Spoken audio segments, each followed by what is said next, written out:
A very warm welcome to our respected dignitaries, our participants, both from India and abroad.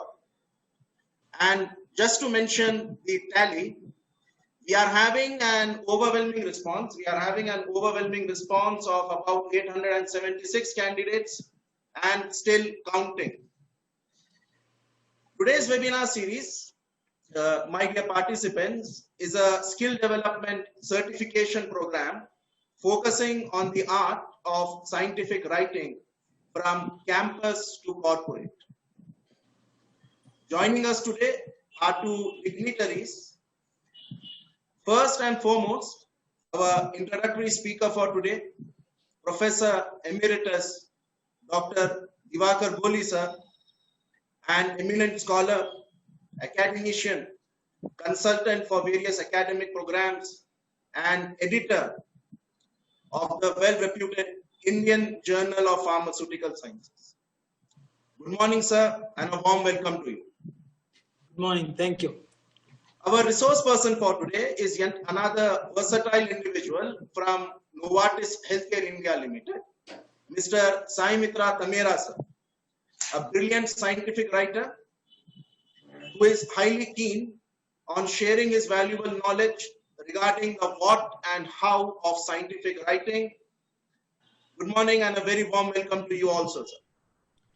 Thank I you, will also Professor take this opportunity in welcoming our very own honorable principal, Professor Dr. Syed Abdul Aziz sir, the individual who is striving hard to introduce new concepts in pharmacy education to the students and his workforce. At the same time, I also welcome our convener, Dr. Usman Ahmed sir, the organizing secretary, Dr. Abdul Mannan sir, my dear colleagues and my dear students. Now, first thing first. My dear friends, a webinar series is just not any platform. It is a place where exchange of ideas happen. What is presently available to us and what possibilities can come forward, and how can one hone up one's skill, especially in the art of scientific writing. Our college, Deccan School of Pharmacy, has carved out a niche for itself, and it is a well-recognized institute under the umbrella of a very famous educational trust called as the Darul Salam Educational Trust. To share a brief insight and history of our trust, I now request our convener and vice principal, Professor Dr. Usman Ahmed sir, to come forward. Hello, greetings to one and all. Dear faculty members, students and research scholars from all the colleges and universities across the globe. I hope you all find this webinar in safe and good health. Welcome to Deccan's National Webinar Series on Scientific Writing. From campus to corporate, Proficiency Skill Development Certification Program, organized by Deccan School of Pharmacy, Hyderabad, India. Scientific experiments are demanding and exciting endeavors, but to have an impact, results must be communicated to others. Any scientific research paper is a method of communication, an attempt to tell others about some specific data that you have gathered and what you think those data means on the context of your research. Ironically, most graduate programs in health sciences do not offer hands-on training in writing and publishing scientific research. Therefore, most authors learn art and science of scientific writing the hard way, though there are few handy resources which provides a limited help to know what constitutes a good paper worthy of publication. There are no straight answers. Some define a good paper as a clear, coherent, focused, well-argued document which uses an unambiguous language. At the college or academic level, research is termed to be scholarly, which focuses theoretically and seek aggregation in the knowledge, as here, questions are conceptual and arise from independent researchers, and whatever findings obtained are shared publicly. Whereas in corporate sector, the research performed is organizational and seek instant solution to practical problems and issues, and findings are kept private, which are assessed by industry standards and shared through internal reports, professional conferences, industry, trade, publications, etc. So in a nutshell, research is a formal, scientific and systemic procedures to discover solutions to problems in so many ways in our daily life. Today's webinar is an attempt to highlight the importance of scientific writing from college to corporate level. I'm extremely honored and feel privileged to welcome our today's webinar introductory speaker, Professor Emeritus Dr. Diwakar Goli, who is an eminent editor for Indian Journal of Pharmaceutical Sciences and associate editor for Pharmacy Educational Journal published by International Pharmaceutical Federation and advisor for MBA and NAAC accreditation. I feel honored to welcome our chairperson, Professor Dr. Syed Abdul Aziz Basha, Principal, Deccan School of Pharmacy, Hyderabad. I also welcome today's webinar resource person, Mr. Sai Mitra Thamera, Senior Scientific Writer, Novarities Healthcare Private Limited, Hyderabad. Today's webinar organizing secretary, Professor Dr. Abdul Mannan, Head, Department of Pharmaceutics, and Professor Syed Hussain Rizwan, Head Department of Pharmaceutical Analysis, Deccan School of Pharmacy, Hyderabad, Telangana. Deccan School of Pharmacy is a minority institution established in the year 1997 under the aegis of Darussalam Educational Trust. The trust is managed by Chairman Janab Asaduddin Owaisi Sahab, Member of Parliament, Hyderabad, Managing Director Janab Akbaruddin Owaisi Sahab, Member of Legislative Assembly, Government of Telangana State. It is a constituent unit of Deccan Group of Institutions that runs variety of institutions from medical, engineering, management, and paramedical courses, and it is located in the heart of the ancient metropolitan city of Hyderabad in a sprawling, multi-institutional integrated campus over several acres of land. The college is the most sought after institution in the region for its strong academic structured curriculum implementation with highly modern and highly educated, highly qualified and experienced teaching and non-teaching faculties, and has state-of-art modern labs along with originally digital network library. All the courses are affiliated with the renowned prestigious Usmania University and recognized by apex regulatory body like Pharmacy Council of India. The pharmacy practice programs are conducted by Medical Council of India Teaching Hospitals, OAC Hospital and Research Center, and Princess Ezra Hospital of combined strength of over 1,500 beds in multi-specialty departments with the latest equipments and software technologies of drug disease database, and has established a drug information center and poison information center. And also it conducts pharmacovigilance activities in collaboration with pharmacy practice and pharmacology departments of OAC Hospital and Research Center. The college has a dedicated national service scheme unit that conducts social health awareness programs, public health screening, and blood donation camps along with patient counseling centers at various points in the city. The institution has its spectra of, the institution has a diaspora of alumni which meets regularly and guide the students on the latest developments and trends and contributes to the needy students on monetary and social issues. Deccan School of Pharmacy is one among the pioneer institute in the state of Telangana, and in that context, I believe that this webinar will be meaningful, thought-provoking, and useful to all the participants. Now I request Professor Dr. Syed Hussain Rizwan, today's webinar coordinator, to proceed with the program. Thank you. Thank you, Usman sir. Yes, proceeding further, I now request our very own principal sir, Professor Dr. Syed Abdul Aziz, to deliver the opening statement for today's webinar. Dear distinguished guest speakers of today's webinar, entitled Scientific Writing from Campus to Corporate, Proficiency Skill Development Certification Program. Dear principal colleagues, teaching fraternity, research scholars, undergraduate, postgraduate students across the nation and abroad. Ladies and gentlemen, a warm, pleasant morning to you all for presenting in this virtual room, making it into a buoyant mega capacity of learnings and doings.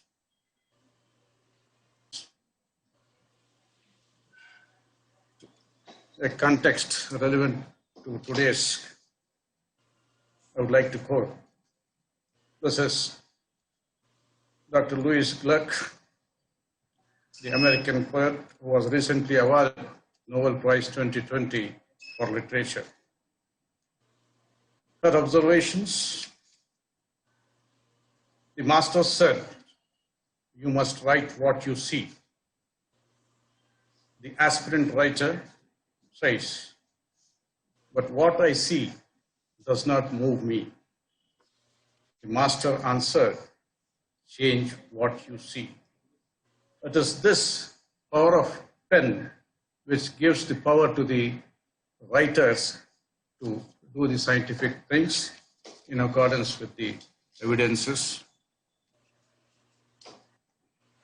But experts of society and need to open up for and in conceiving and updating of happenings on medications, therapies, discoveries, and to sum up with the requisite evidences and putting it across the public domain as a classified necessary information, be it in the research findings or in the in-house R&D developments and medical communication reportings. Taking to scientific writing is in fact a rewarding, satiating, exciting, and fast-moving profession. A scientific writer consolidates with recently updated knowledge, be it in the pharmaceutical, medical, or allied sciences.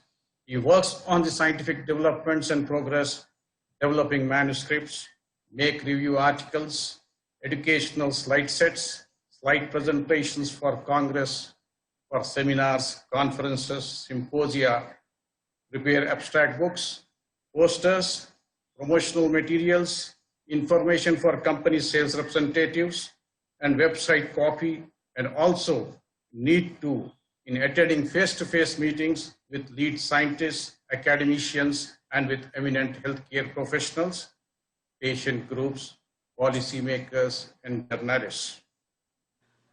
Communications therefore require deep understandings and are to be grounded in pharmaceutical, medical, and allied sciences.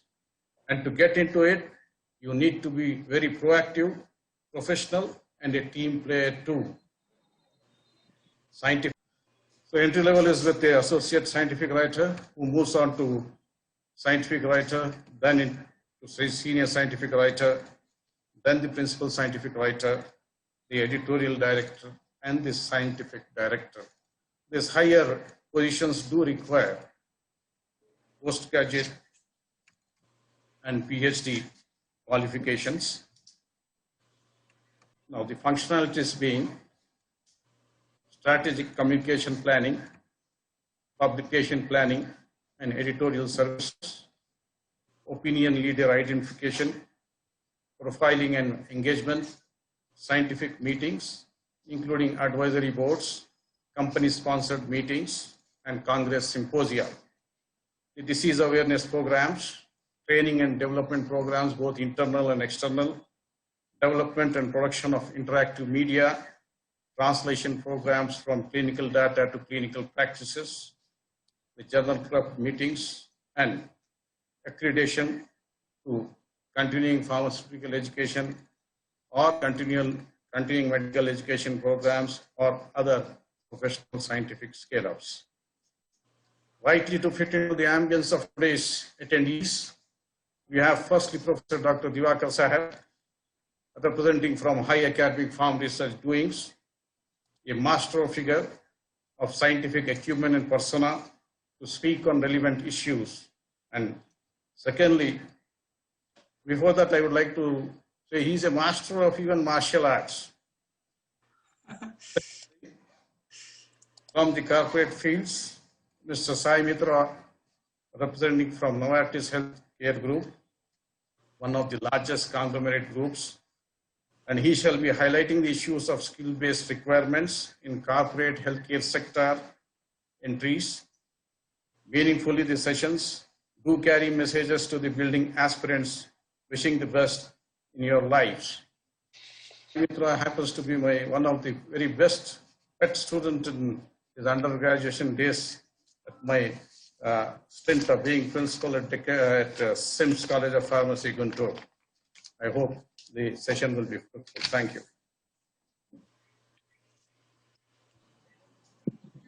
Thank you, sir. Thank you very much for those encouraging words. I now call forward my respected colleague, Professor Dr. Abdul Mannan, sir, to introduce to all of us our very own introductory speaker for today, Professor Dr. Diwakar Goli.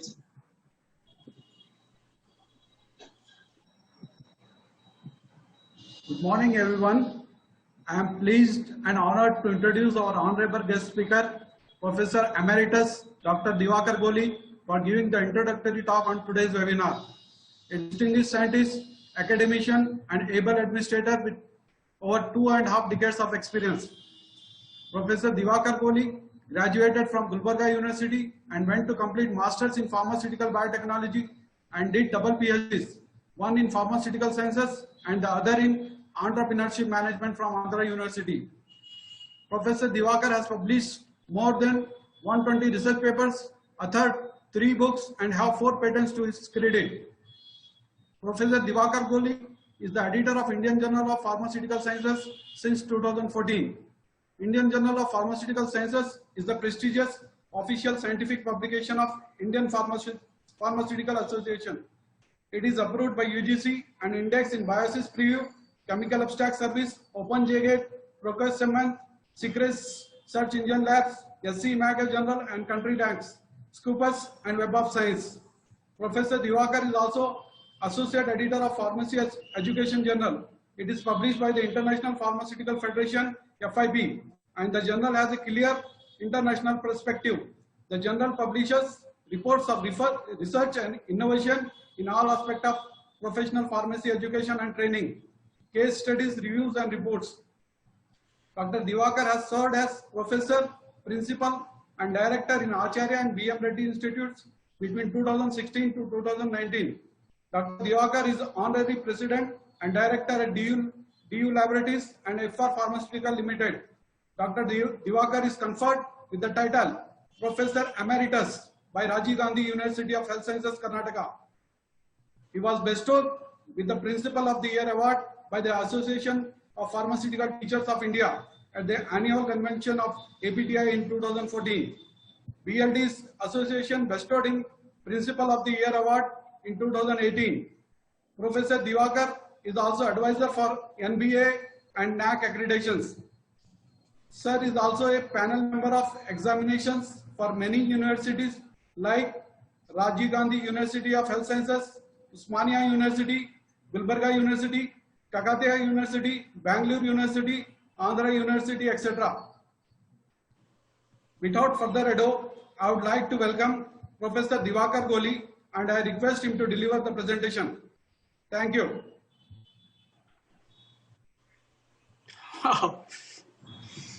Thank you, Mr. Manan. Thank you so much for that elaborate introduction. Mention not, sir. Well, happy morning to everyone. Okay, can we have one thing? Can I request everyone to come on to the video, please? Everybody, whoever is there, please be on the video. Okay, what I'm going to do next 20 minutes or so is, we're going to have some kind of interactive session, okay, a small workshop. I will tell you a story. Do you like to have story? Raise the hand if you like the stories. Okay, so I'll tell you a story, right? I'm not going to make it a serious thing. Okay, so I'll tell a story. Then maybe if time permits, I'll take another 5 minutes for one more story. And then we'll learn the theme. The theme says it is proficiency, skill development, then campus to corporate, and as well as scientific writing. Now, I hope and I'm sure Mr. Sai Mitra is prepared for the scientific writing session. So I'm not going to speak more about that. I'll be speaking more about campus to corporate or college to campus or college to company. It's about that C2C, right? So you are interested? Okay, and one more thing. I wanted to have the interaction and I request the organizers to open up certain candidates, certain people to unmute so that they can actually speak, and as well as other people can actually have interaction through chat, and those who are on YouTube, you may start writing on a paper on your own self and then interact yourself. Is that okay? Hello, I need to have your hands waving if you say it's okay. Yeah, please. Well, now can I, all those people, those who have wanted to participate, please raise your virtual hand on your system, in your mobile or in your computer, wherever it is, so that the organizers can select about 5 to 10 people who can be unmuted and they can actually interact. Well, thank you so much. So many people are willing to. Okay, organizers, can you unmute some of them, please? Right? Please keep them unmuted for the rest of this next 15-20 minutes. Well, before starting, I would like to thank the very Aziz Bhai and the principal of Deccan School of Pharmacy, the management of Deccan School, and the faculty members, the teachers, the students of Deccan School of Pharmacy. Also, I am thankful to Mr. Sai Mitra. Then I'm thankful to all those principals, the professors, the teachers, the staff, the students of various colleges across the world. Thank you so much. Okay, so we are ready to start, right? So I request everyone to raise your hand, physical hand, the right hand up like this. Make sure your palm faces to the camera. Please, everyone, please raise your hand. Quick, quick, quick, quick, all. Okay, Aziz Bhai, please, right? Yeah, everyone. Now then turn your hand back like this. No, the palm face back side. Raise the hand totally upside, fully up, and then fully up, and then turn the hand like this, and then bend the hand and pat your back. Congratulations. Thank you so much. We need appreciation, right? If not somebody, at least you should learn to appreciate yourself. Congratulations. You are those 1 in 10 million people who are attending this particular program today. In the 7 billion people in the world, there are 7 billion people. Out of the 7 billion people, we have around 500 to 700 people who are 1,000 people that are participating in this event, right? And you are one among that, and one of the 10 million people you are that one person. So congratulations, you have that opportunity to appreciate yourself. Please appreciate. And my appreciations to all of you. Well, so shall we go to the story? Hello? Shall we go to the story? Those who are unmuted, please speak. Yes, no audio, nothing. I'm not listening to any voice. Please, students, participants, active listeners, who are there, active people, please speak. Sir. Yes, good. Thank you so much. Thanks for giving. Sir, you're very much audible. You're very much audible. No, I know I'm audible. I'm actually wanted to listen to the people from the other side. Okay, I don't want you to be silent. Well, how many of you have a doubt that you have B.Pharm, M.Pharm, PharmD, and PhD qualifications, M.Pharm in pharmaceutics, pharmacology, pharmaceutical chemistry, blah, blah, blah, all the qualifications. And when you go to the industry, people prefer somebody else.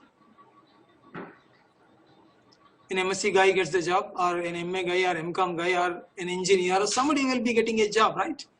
And those people are getting more salary than you, me, and some other people. Do you have a doubt about it? And you want to know why there is a difference? I'm asking you. Hello? Hello, we listen to you. I'm asking a question.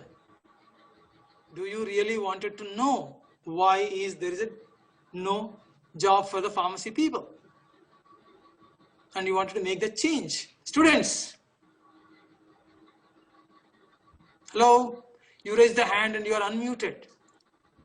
Organizers, please keep those people unmuted, 5-10 people, so that I'll be interacting with them. I want those people to actually speak what is there in mind, what is coming to their mind, such that they can learn. Now this session is, I'm saying that this is an experiential learning, not a incremental learning. Whatever it is available, if you go and search the Google Baba, He will give you all the information about how to write a scientific paper, and there are a lot many things available. But I wanted to make it special where you can learn by an experience by participating in this discussion now with me. Yeah, please. Those who are raised the hand, please can you unmute? The organizer, please can unmute some of those people, those who have raised their virtual hand, so that they can speak. Yes, Mohammad Awaisi Khan, can you speak? Yes, sir. Yeah. Sir, I am interested to know, sir. All right. Now you have a doubt that why these associations like IPA, APTI or Pharmacy Council of India is not doing anything to make good jobs and not controlling that MSc people are not eligible to take jobs and blah, blah, blah kind of things. Yes, a little bit doubt. Right. You have a doubt, but why they are not doing? So I wonder why. now we will do a story, right? You have a questions? Now Yes. we'll find out the answers now. All Yes, of sir. you, imagine that you have some money and you wanted to start a business. You wanted to start a business, all of you? Yes, So imagine that you have 1 lakh rupees, Yes, sir. 100,000 rupees, okay? 100,000 rupees you have, and you go to a wholesale shop and wanted to buy something. So when you go there, you go to a pen shop, pen stores, and you buy some pens like this. And when you negotiate, you find that these pens are available for 10 rupees each at wholesale price. And you give all the 1 lakh rupees and buy the pens. How many pens you will get? 10 rupees each pen. You have 1 lakh rupees and you give 1 lakh rupees, and how many pens you will get back? 10,000. Hello? Kishore? 10,000, sir. 10,000 pens. So you bring the 10,000 pen and then you come to your place, say Hyderabad or Bangalore. You go to a room and a shop, you rent a shop, you put a display and keep all the pens on the display. Okay? You keep all the 10,000 pens on the display and start selling the pens. Want to do business? Now you understand that tomorrow you have to go to college, you have some job or you have to attend the classes and you cannot be in the shop. What will you do? You will call for some applications for a person to do a job for you in your shop. So you will give an advertisement for people working to work in your company, in your business, in your shop.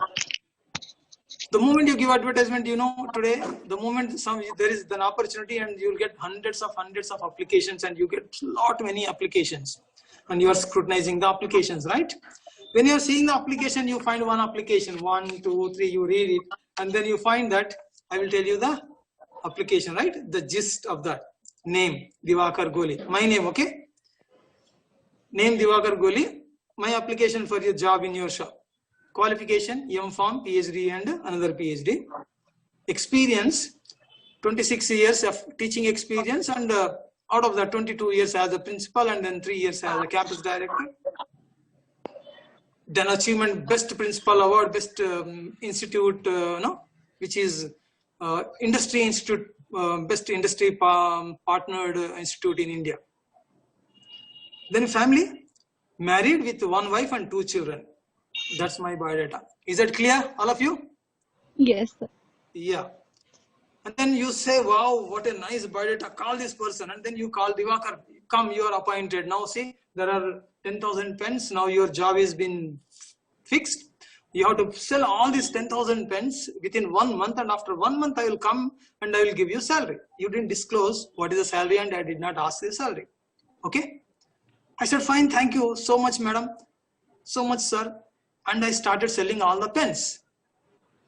Now, after what I have done, I have sold all the pens in 1 month at a 10% margin. That is, I have sold all the pens at 11 rupees each. At the end of the 1 month, I have sold all the 10,000 pens at 11 rupees each. Now, how much money I am having? 1,10,000. 1,10,000 rupees. Now, this you came and said, Diwakar, what you have done? And then I said, boss, see, I have sold all the pens, everything is empty. Now I'm giving you 1,10,000 rupees. I'm giving you 1,10,000 rupees. 1 lakh, what you have invested, plus in addition to that, the 10,000 margin I have given you. Now you said that you will give me salary after 1 month, yes? Now I'm asking you, give me salary. How much salary you will give? Yes, Kishore.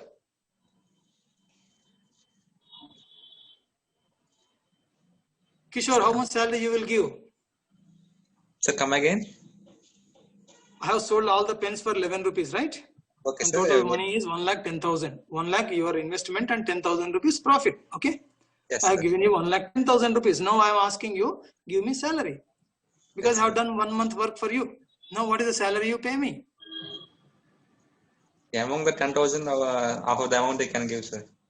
Half of the salary. Okay, any other person? Any other person? Organizers, I don't see the unmuting. Please unmute some of those people. No, those who raised hands. Abdullah. Abdullah Muhammad Zabir. Aisha. Saida, Sadia. Likha. Can you please unmute these people?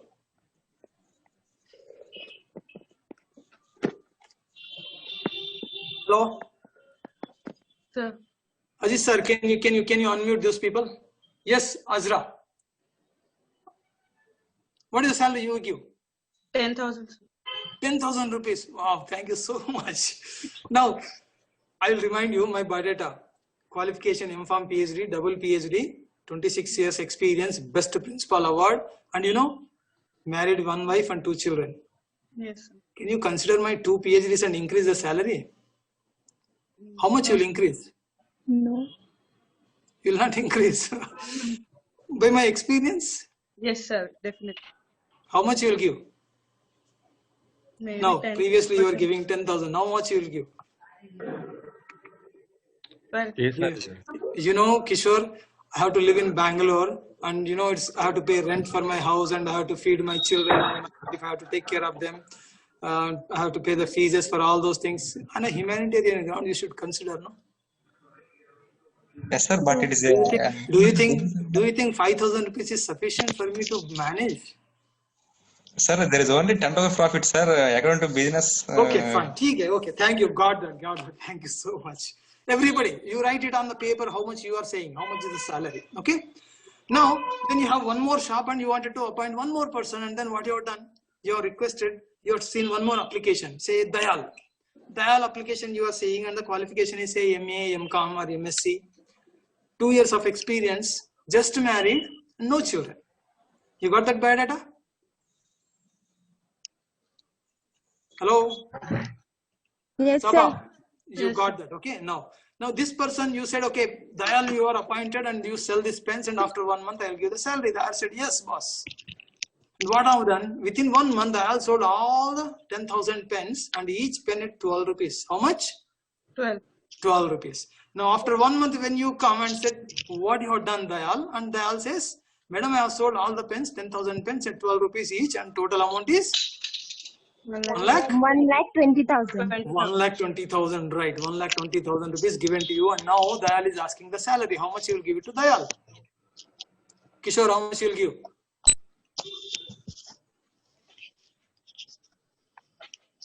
The same 10,000. Oh, Azra will give the same 10,000 rupees. Kishore, how much you will give? Even 5,000, sir.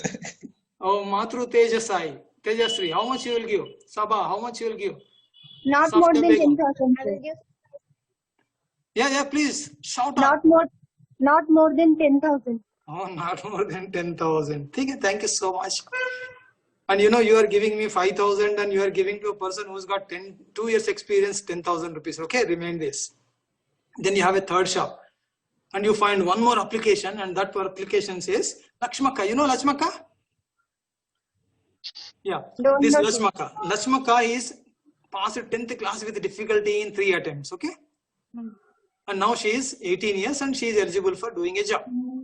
Now this Lakshmaka has 10th class qualification and no experience and not yet married, so no children, right? Single person. And you appointed Lakshmaka and say, Lakshmaka, see, this is another shop. You go and sell all the pens. After 1 month, I will come and then I will give you the salary. Lakshmaka said, yes, madam. And she sold all the pens for 15 rupees each. How much? 15. 15 rupees. Now, after 15 rupees, you sell 10,000 pens. And when you go there and ask Lakshmaka what you have done in 1 month, and she says, has sold all the pens, and this is the money. How much money she is giving now? 1,50,000. 1,50,000 rupees. 1 lakh plus 50,000 profit. Now Lachmaka is asking salary. How much you are giving? 20,000. Hey, 20,000 rupees. Okay, okay. Kishore, how much you will give? 25%, sir. 25%? So that is 12,500 rupees. Okay. No, Arvinda. 25,000. How 25,000 rupees? Wow, 50%. Great, thank you. And you know, now I have a problem with you. I'm seeing you are giving some money to Dayal and some other money to Lachmaka, and I am having more experience, more qualification, and with bigger family. You are giving me less salary and more salary to some other person who is less qualified. No, sir. Sir, we are here for business, sir. We can't see the background. Thank you so Based much. on the capability of Yeah, what we are getting the profit, we would have given that amount to the salesman. Thank you. Thank you so much. Thank you, everybody. You're right. Now, come to the real world. Come out of that imagination. This is all imagination. Yes or no? Yes, sir. Yes, sir. Imagination. Come to the real world. Come to my world. Now, I am the boss. You know, I am the director for 2 companies. Yes, sir. Yes, sir. Right? And I have so many people who are looking for candidates for the job. Now, you are the student, you are passing out, and you are looking for a job. Yes. Sir. Yes. Clear? Yes. Now tell me how much salary I should give you. Sir, based on our how much Based on capability. our capabilities, sir. Correct. How much salary the Novartis should pay you, or Reddy Labs should pay you, or any company should pay you? It depends on the person's skills, sir. Yes, sir. So it all depends upon performance. You agree? Yes. Yes. If Novartis thinks a person with MSc qualification is doing better performing, that person will be picked up and that person will be given a job compared to the M.Pharm person or a PhD person or somebody else, Yes. or a PharmD person. Yes, sir. All right. If you say, I have a certificate, I have attended this skill development program on 23rd of October, and Dr. Diwakar Goli has given a lecture, and Dr. Ajit sir has signed my application, my certificate, see this certificate, give me the job. Do you get a job? No. No. No? No, sir. No? Now, No, can I request everyone to please be on video and be present to this presentation? You know, if you are not on video, that means you are doing something else. You are getting distracted. You are getting distracted. You are paying so much money to the college. You are investing so much time in attending the college. Do you really learn in the college? How much you are learning? How much you are there only to say that I want a degree certificate, I want 50% marks. Did you really learn? And what you learn, whether that is useful to the industry, that is useful to the corporate, is that useful? Can you do an experiment? Can you reproduce the same experiment with the same conditions? If not, then don't expect anything. Don't complain. Make no complaints.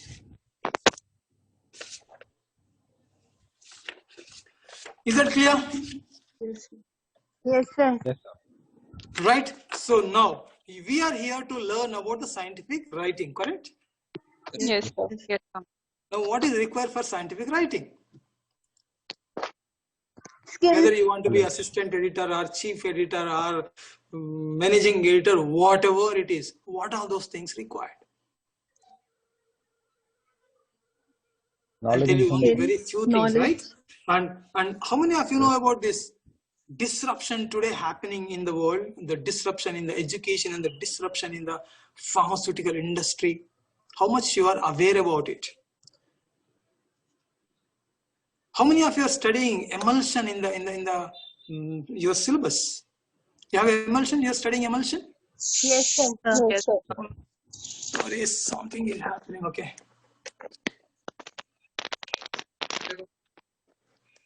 Yeah. Yeah.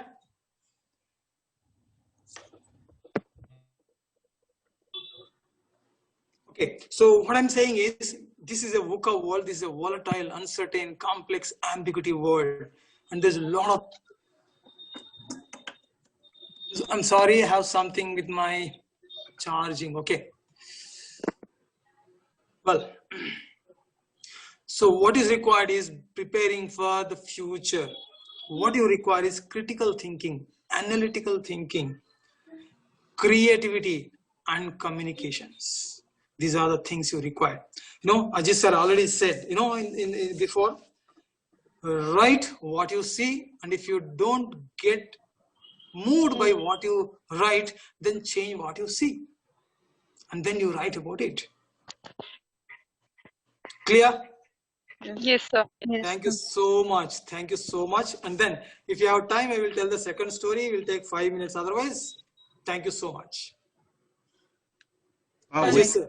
We have, sir. Yes, sir. Yes, sir. We have time. Yeah, you can proceed for 5 minutes. Okay, fine. I'll tell another story. Okay. This story is written in a book called You Can Win by Shiv Khera. Okay. So the story is very simple. There was a person who is a balloon man. He's got a lot of balloons. You know balloon, no? Bugga. Yes, sir. Yes, sir. Right? He go to the park to sell the balloons because, you know, he cannot sell the balloons to you and me. He will go to the children. He will sell to the children.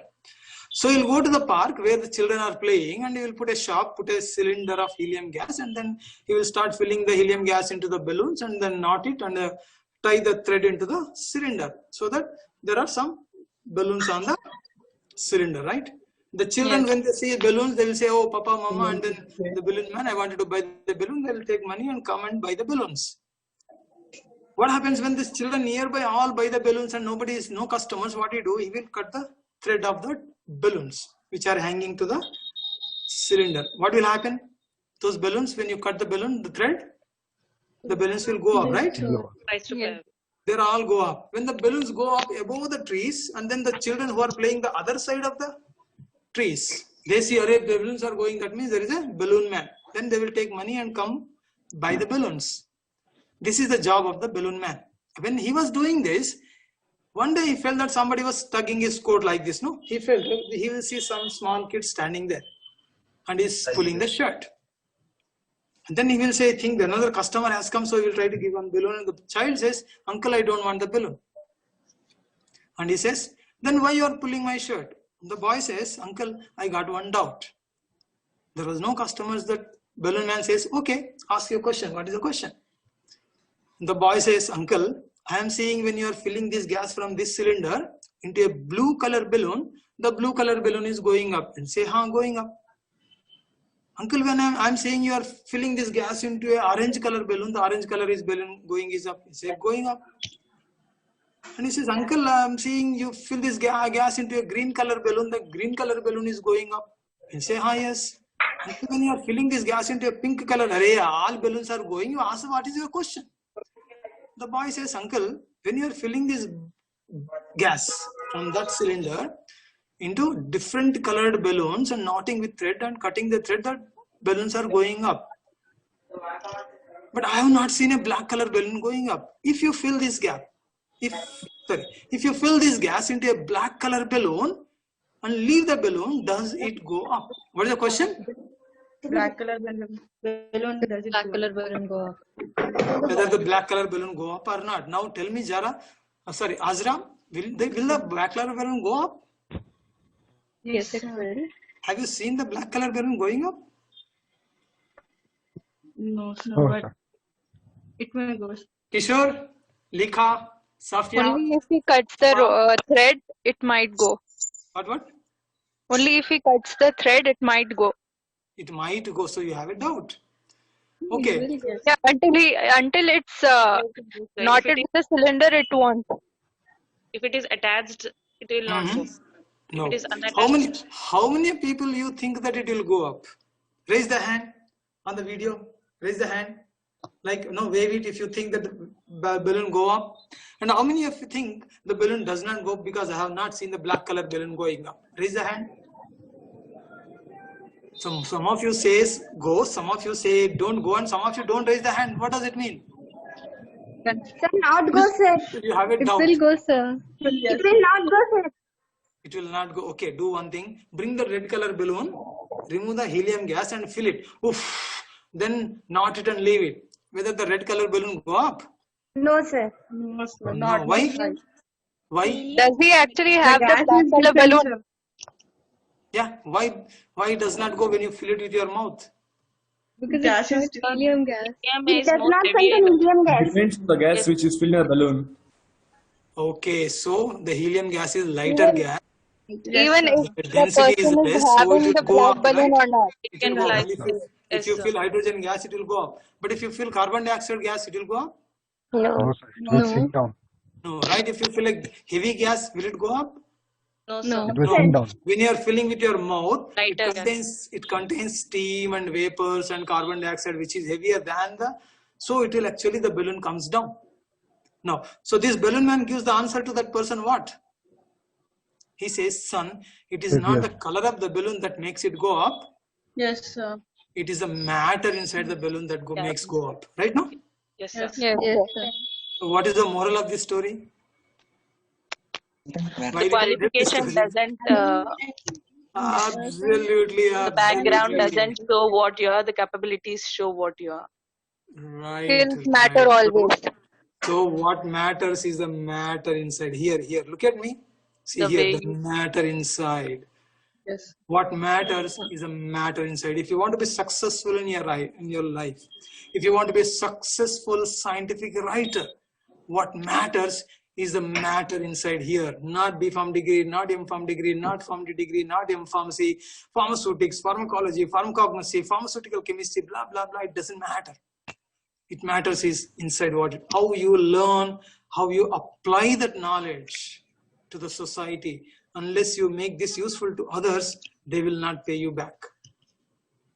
Okay, so improve your creativity, improve your work on your creative thinking, analytical thinking, and as well as your communication skills. If you want to be a successful in anywhere, not only scientific writer, but anywhere from campus to the corporate, from the college to the company, anywhere. If you want to be successful, if you want to accomplish something, change this, right? Thank you so much. Thank you. Thanks everybody for giving me this opportunity. Thank you so much. Thank you, sir. Thank you, sir. So much, sir. Thank you so much. Thank you for enlightening us, sir. Thank you. Thank you. Thank you, Doctor. And if you want to really appreciate yourself, congratulate. Thank you. No. Thank you very much. We'll proceed. Thank you, sir. Thank you, sir. Thank you. Thank you.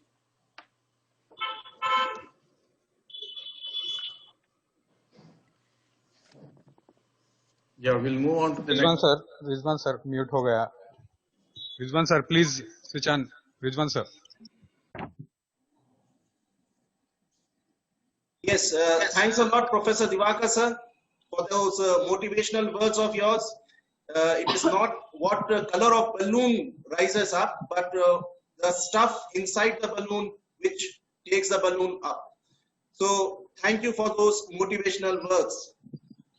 I now invite my respected colleague, Professor Dr. Ifat Rizwana, Madam, to introduce our esteemed resource person for today, Mr. Sai Mitra Tamera.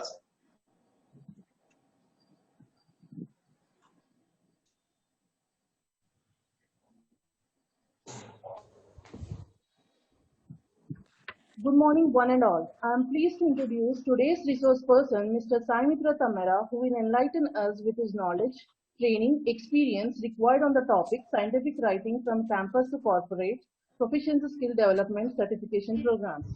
Mr. Sai Mitra Tamera is a multifaceted personality, graduating with distinction from Nagarjuna University, later completed his master's in the field of pharmacology, Manipal University, Pharmaceutical Sciences, Manipal University, Manipal. He is soft skill acquiring enthusiast as mastered in various technical and professional skills.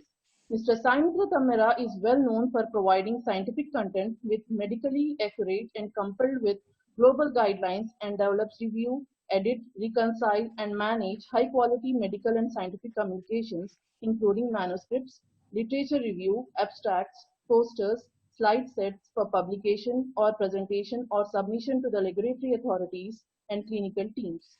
And his therapy area of concern are oncology, leukemia, cardiovascular, respiratory disorders, CNS, infectious diseases, cell therapies, metabolic disorders, and various organ transplantations. Addition to this, his expertise in various fields like preclinical, clinical research, and various content management database such as Viva, Vault, Zinc, etc. He had shown greater interest in development of Clinical Evaluation Report (CER). Mr. Sai Mitra Tamera was awarded with Rajya Puraskar by Governor of AP, Dr. C. Rangarajan as Best Scout for rendering the outstanding service in the country and mankind, and also received Best Painter at Indegene for completing successful project continuously for 6 months. He has appreciated as Best Project Partner for both on-site and offshore work done for different customers. He is bestowed as Best Communicator in Pharmacy in 2010. He was representing Indegene Scientific Writing Team in Los Angeles in 2016. He was also a former lead scientific writer in medical services development at Indegene, Bangalore. He has over 8 years of scientific writing experience in pharmaceutical domain with deep knowledge in various therapeutic areas. Presently, Mr. Sai Mitra Tamera is Senior Scientific Writer at Novartis Healthcare Private Limited, Hyderabad. Without further delay, I request Mr. Sai Mitra Tamera to proceed with the presentation. Thank you very much, Professor Ifat Rizwana, for a wonderful introduction.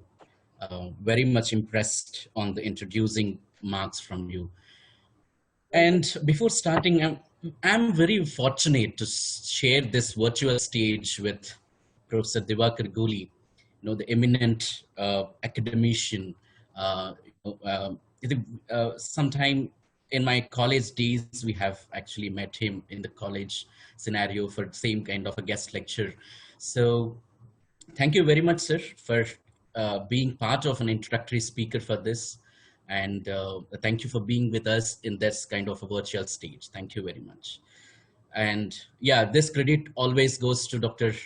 Aziz sir, who was my mentor during my college days and a kind of consistent guide for me across my career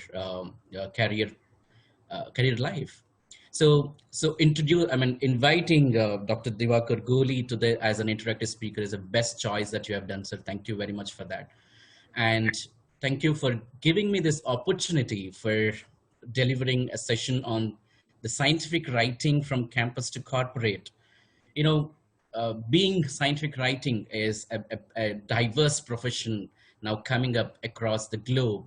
So it's definitely important for the campus people like students, PhD scholars, and across graduates and postgraduates to know about this scientific writing profession, what's happening in the real world and corporate setup. So good choice of this topic, and thank you very much for inviting me as a resource person for this session. And yeah, with this, I also thank all the team members who have worked in the background to make this session to come on live currently. Yeah, with this small setting of the context, I move on to my presentation. Let me share my screen.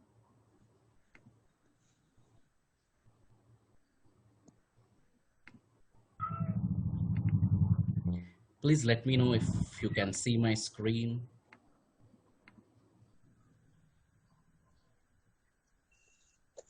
Can you? Make it full screen? Yes, sure. Just a second, I will make it.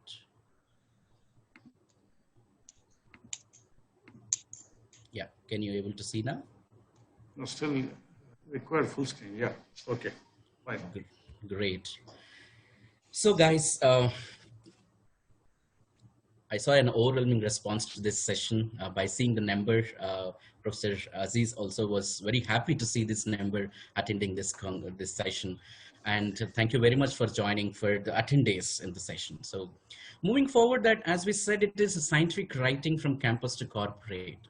So to set the context, there are various people, at different stages of understanding this scientific writing, okay? Few people say, I don't know scientific writing, as I have never done it, okay? Few say, I understand scientific writing, but require training and skill development, and I haven't tried it yet. A few say, I have tried scientific writing, and I can do it with some guidance, okay? And then some people say, I am an expert scientific writer and I can write effortlessly. You know, this is what the stages of a person's understanding about the scientific writing skill or as a profession. However, this session is not make everyone to become an expert scientific writer as you see in the slide, but to be aware of what are all skills that we can develop to understand the scientific writing as a profession.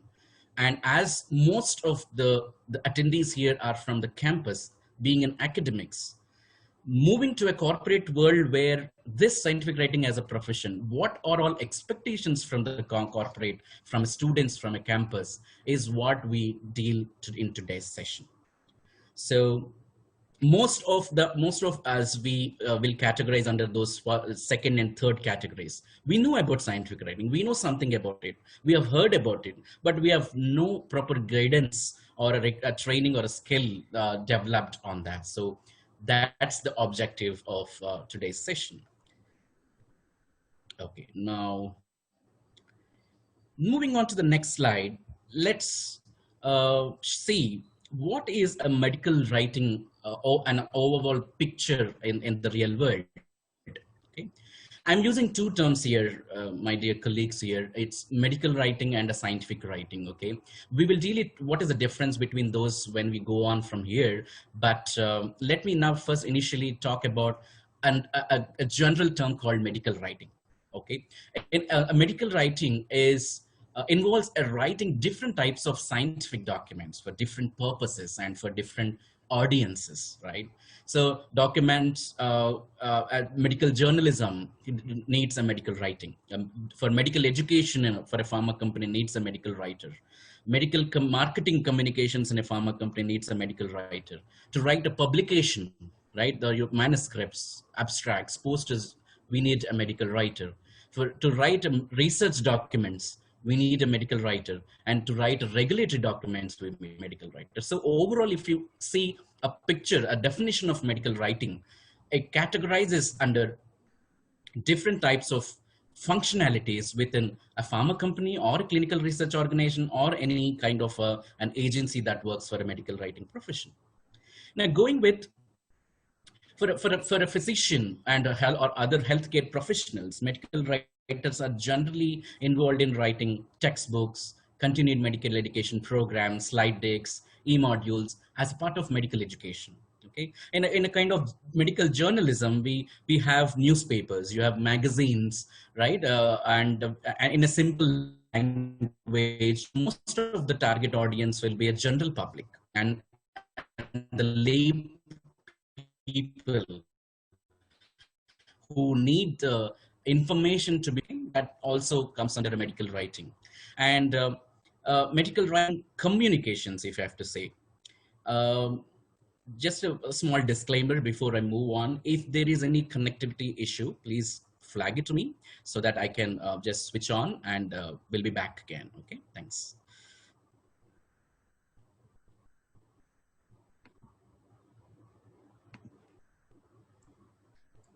Can you hear me now? Yeah. Okay, let me continue. Okay, thanks. So medical marketing communications have a kind of a promotional materials that that develops, right? Kind of a monographs, brochures, handouts, Salesforce annual training materials, right? The internal content for physicians and patients, and publication writing, which is called a scientific writing. A kind of in corporate world, the writer who develops the publications are meant to be a scientific writer, right? So for developing a journal articles, manuscripts, abstracts, posters, and conference materials, ad boards, everything. And the research documents require like clinical trial protocols, informed consent, study reports, what are all required for a clinical research, and regulatory documents which need for a regulatory submission. So this is an overall picture. Sounds to be more theoretical. This slide sounds to be and looks to be more theoretical, but just wanted, my intention of this slide is you to understand a medical writing in an overarching picture, in an overall picture, what it is and what are all involved as a medical writing profession or a medical writer does in a different set of worlds, in a different set of different organizations. However, Each of these above types of medical writing is meant for different audiences, okay? And hence the language and the technical information used should be tailored to the understanding level of that specific audiences. For example, documents meant for a medical professional will be littered with the technical jargons, technical words using, which would be inappropriate for a patient who needs a pre-digested information without a technical jargon. You understand? So hence, one medical writer who is conversant with medical regulatory writing might be totally discomforted by writing a magazine or a newspaper articles for the general public. So it is said, or it is recommended in a larger overarching scenario, saying that gaining a specialization in one type of medical writing is very much essential for a person to gain experience. Okay, so as a medical writer or a regulatory writer or a writer for a journals or a writer for a public domain or a writer for research documents. So if we gain some kind of experience within those specialized in that one type of medical writing, we may inculcate increasing our skills, and that will actually grow one person as a scientific writer or a medical writer into the field of this pharma domain. So saying that, what is this medical writing as a career option or a profession for the campus people or students? So if we see, it is a diverse profession, okay? It's an integral part of the drug development process, including life cycle management. We say R&D, right? Research and development. So scientific writing or medical writing comes under that development part of R&D. Right? Not a research, but a development of part of R&D. So it provides an intellectually stimulating career pathway, growing opportunity, exposure to various kinds of disease areas, exposure to different kinds of documents that you write, and the scientific writer will get updated with the latest medical science that is ongoing in the real world, and expand their knowledge and skills and make a difference of people's life after you give a kind of a document, understanding them, what actually the research results are from a pharma company. So it's definitely as a profession, medical writing is a proud profession, if I have to say, and a part of a profession of R&D where we have a multi-diverse way of doing our job in our career.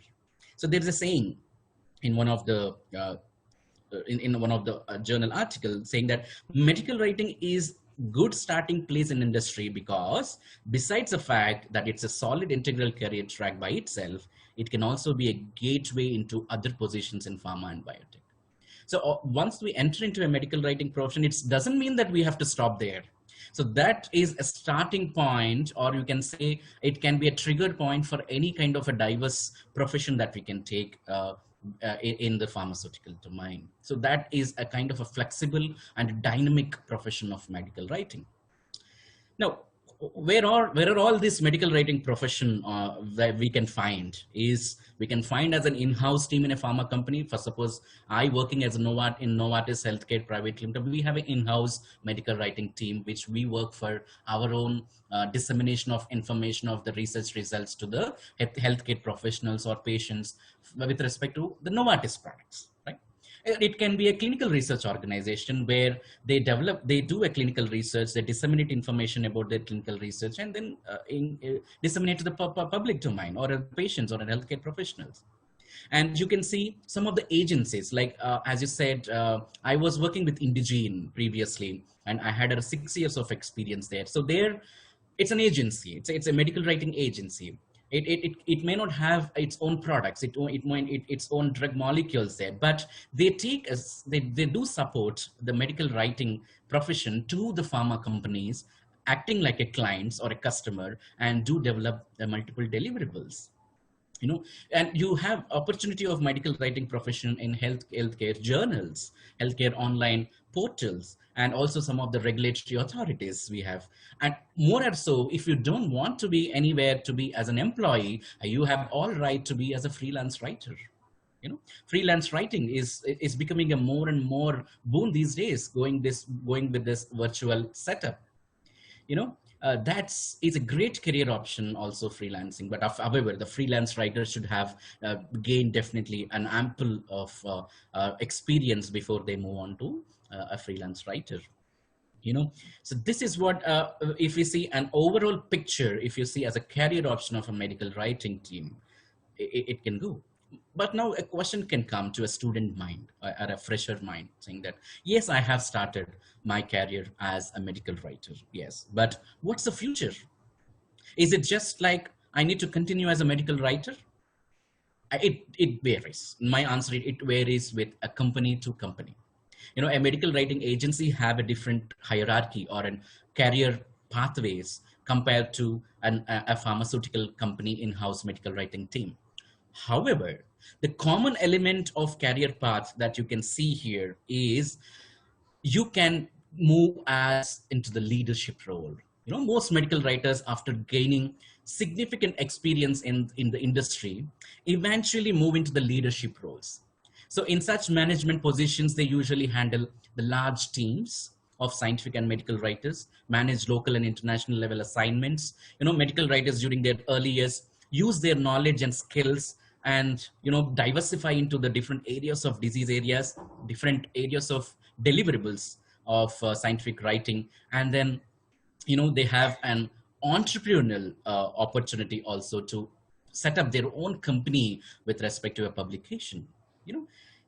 So the career pathway, if you see, when you enter into a medical writing as a profession, is completely endless, if you have to say. So taking my example, Indigene, I have joined as an associate scientific writer from as a campus recruitment from Manipal College. So from an associate scientific writer, as Dr. Aziz sir have mentioned in a slide, it goes from associate scientific writer to a scientific writer, then a senior scientific writer, and and I have got an opportunity to become a team lead there. Team lead leading to a group of medical writers or scientific writers, and it goes on. After team lead, you'll have an associate manager, and the directors. This is endless. So medical writing profession can be in two different pathways, if you please understand. One is a functional way of career, the other is an operational way of career. If a person is very much interested in a functional way of career, can go as an individual writer, like principal scientific writer, expert scientific writer, and they can go in terms of functional. And when a person is interested in an operational way of going through the medical writing profession, can go into these leadership roles. I have a raised hand from Alicia. Do you have any question?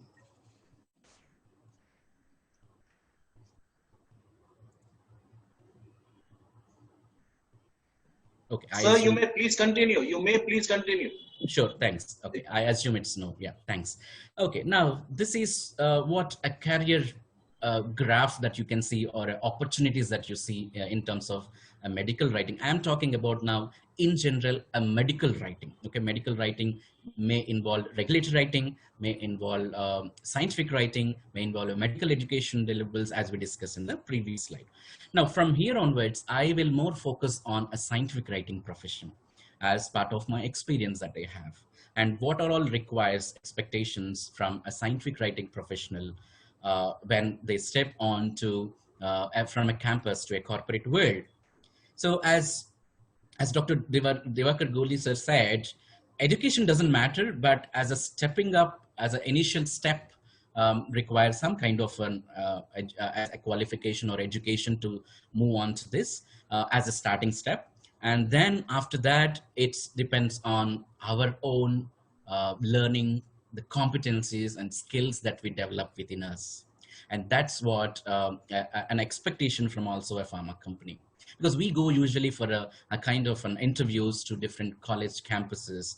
And then although the college, I know because I came from a campus recruitment, I know in an academic scenario, we may not be having a kind of an 100% or knowledge or a kind of significant knowledge on the scientific writing profession, because we are more into the research point of view, right? Whatever the study that we do, but and we don't have a scientific writing as a subject in our curriculum. So saying that, having said that, we are completely naive to scientific writing topic at all. So when the indigenous people have come to the campus, and when we saw this is a scientific writing profession here, and we have completely no idea. However, the fortunate thing that they have got to know, and what all competencies that they have seen in us who have joined Indigene, or when we go to an interview for a college, what qualities that we see in a person to enter into the scientific profession. We will look into those aspects just for the next 5 minutes. Although they are not experienced in writing, definitely, so we may not expect the scientific writing should be a quality scientific writing. However, we see some kind of a general abilities that a person should have, or skills that should have. Number one, scientific knowledge in whatever they learned. Okay, and whatever they understand the data with respect to their scientific knowledge, were they are enough or capable of disseminating that in terms of writing it in the form of a document. Okay, were they accurately presenting the data or accurately interpreting the data that they see in the research results, and is that the scientific message clear and crisp? So these are few things that makes a kind of an expectation from a campus recruit to a corporate company. Although it may vary, depends on a person to person, but the basic expectations that we see is understanding the knowledge, understanding the concept, and understanding and that understanding whether they are able to communicate, whether they are able to disseminate that to the target audience is what matters a lot. Okay, now coming to the competencies and skills, although I've listed a lot here, but doesn't mean that they are all required for a person to enter into the profession. One quality in this, the one skill in this is enough, according to my experience. For suppose, if I see a person who is very confident in talking about what he knows, is enough for me. And if one person is able to work and he says very agile and have an attitude of learning, is very much important these days. These days, for any profession, either it can be a medical profession or any non-medical profession, people are looking into for attitude. People, a campus recruit with attitude of learning, attitude of being inquisitive. These are the competencies that people are looking into, right? And we should be quality focused, and should be open to feedback also. If there is because scientific writing profession, please note this point, scientific writing skill is not a skill that you develop in a certain duration of time. No, this is a writing skill, which is a very, very kind of a natural skill. And this scientific writing skill only can be developed on roll. There is no particular guide or a textbook or a PDF that we can download from Google and see what is this scientific writing and know it and go. No. Although we have experience of around 8 to 10 years in this profession, we are not the expert scientific writers, if I have to say. There is some or other way that there is a chance of, there is scope of learning at every moment. At every moment, there is a scope of learning. And what are those learnings? You put on something on the document, you put on writing some document, and you get some feedback. And that feedback, if you take it as a constructive feedback to move on your advance in your career pathway, that attitude is very much important. So these qualities, competencies and skills, if we have within us, one of them or most of them or few of them, whatever it is, if we are confident that we have, I think we are in a good stage to step onto any of the profession. Multitasking ability, we are telling here. Why multitasking ability is required for a scientific writer? Just writing one document, right? No. When you go to a corporate setup, you will have to write an abstract. You will have to develop a poster. You will have to develop a manuscript in parallel. You get a request to develop in parallel.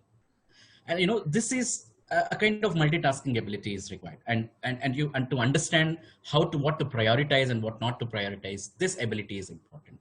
And last point on this slide I will cover is stakeholder management. Who are those stakeholders? Any document that you're writing as a scientific writer involves multidisciplinary team members to get the document out to the audience. It's not just only scientific writer write and send it. They have multidisciplinary. So let me go on to the next slide. Who are all those supporting teams who involves along with the scientific writer in a corporate setup? We will have a reviewers who can be a statistician, who can be a researchers, who can be a medical expert on that topic of choice, who can be a scientific editors. We have copy editors for language formatting check, punctuations, adherence to guidelines. We have quality control personnel who checks whether the data that we have incorporated in the document, in the deliverable, is accurate and is in line with the guidance that the guidelines that we have for that particular deliverable. We have a team of pool of people who translates the language if we have to disseminate the information in different languages for the local congresses.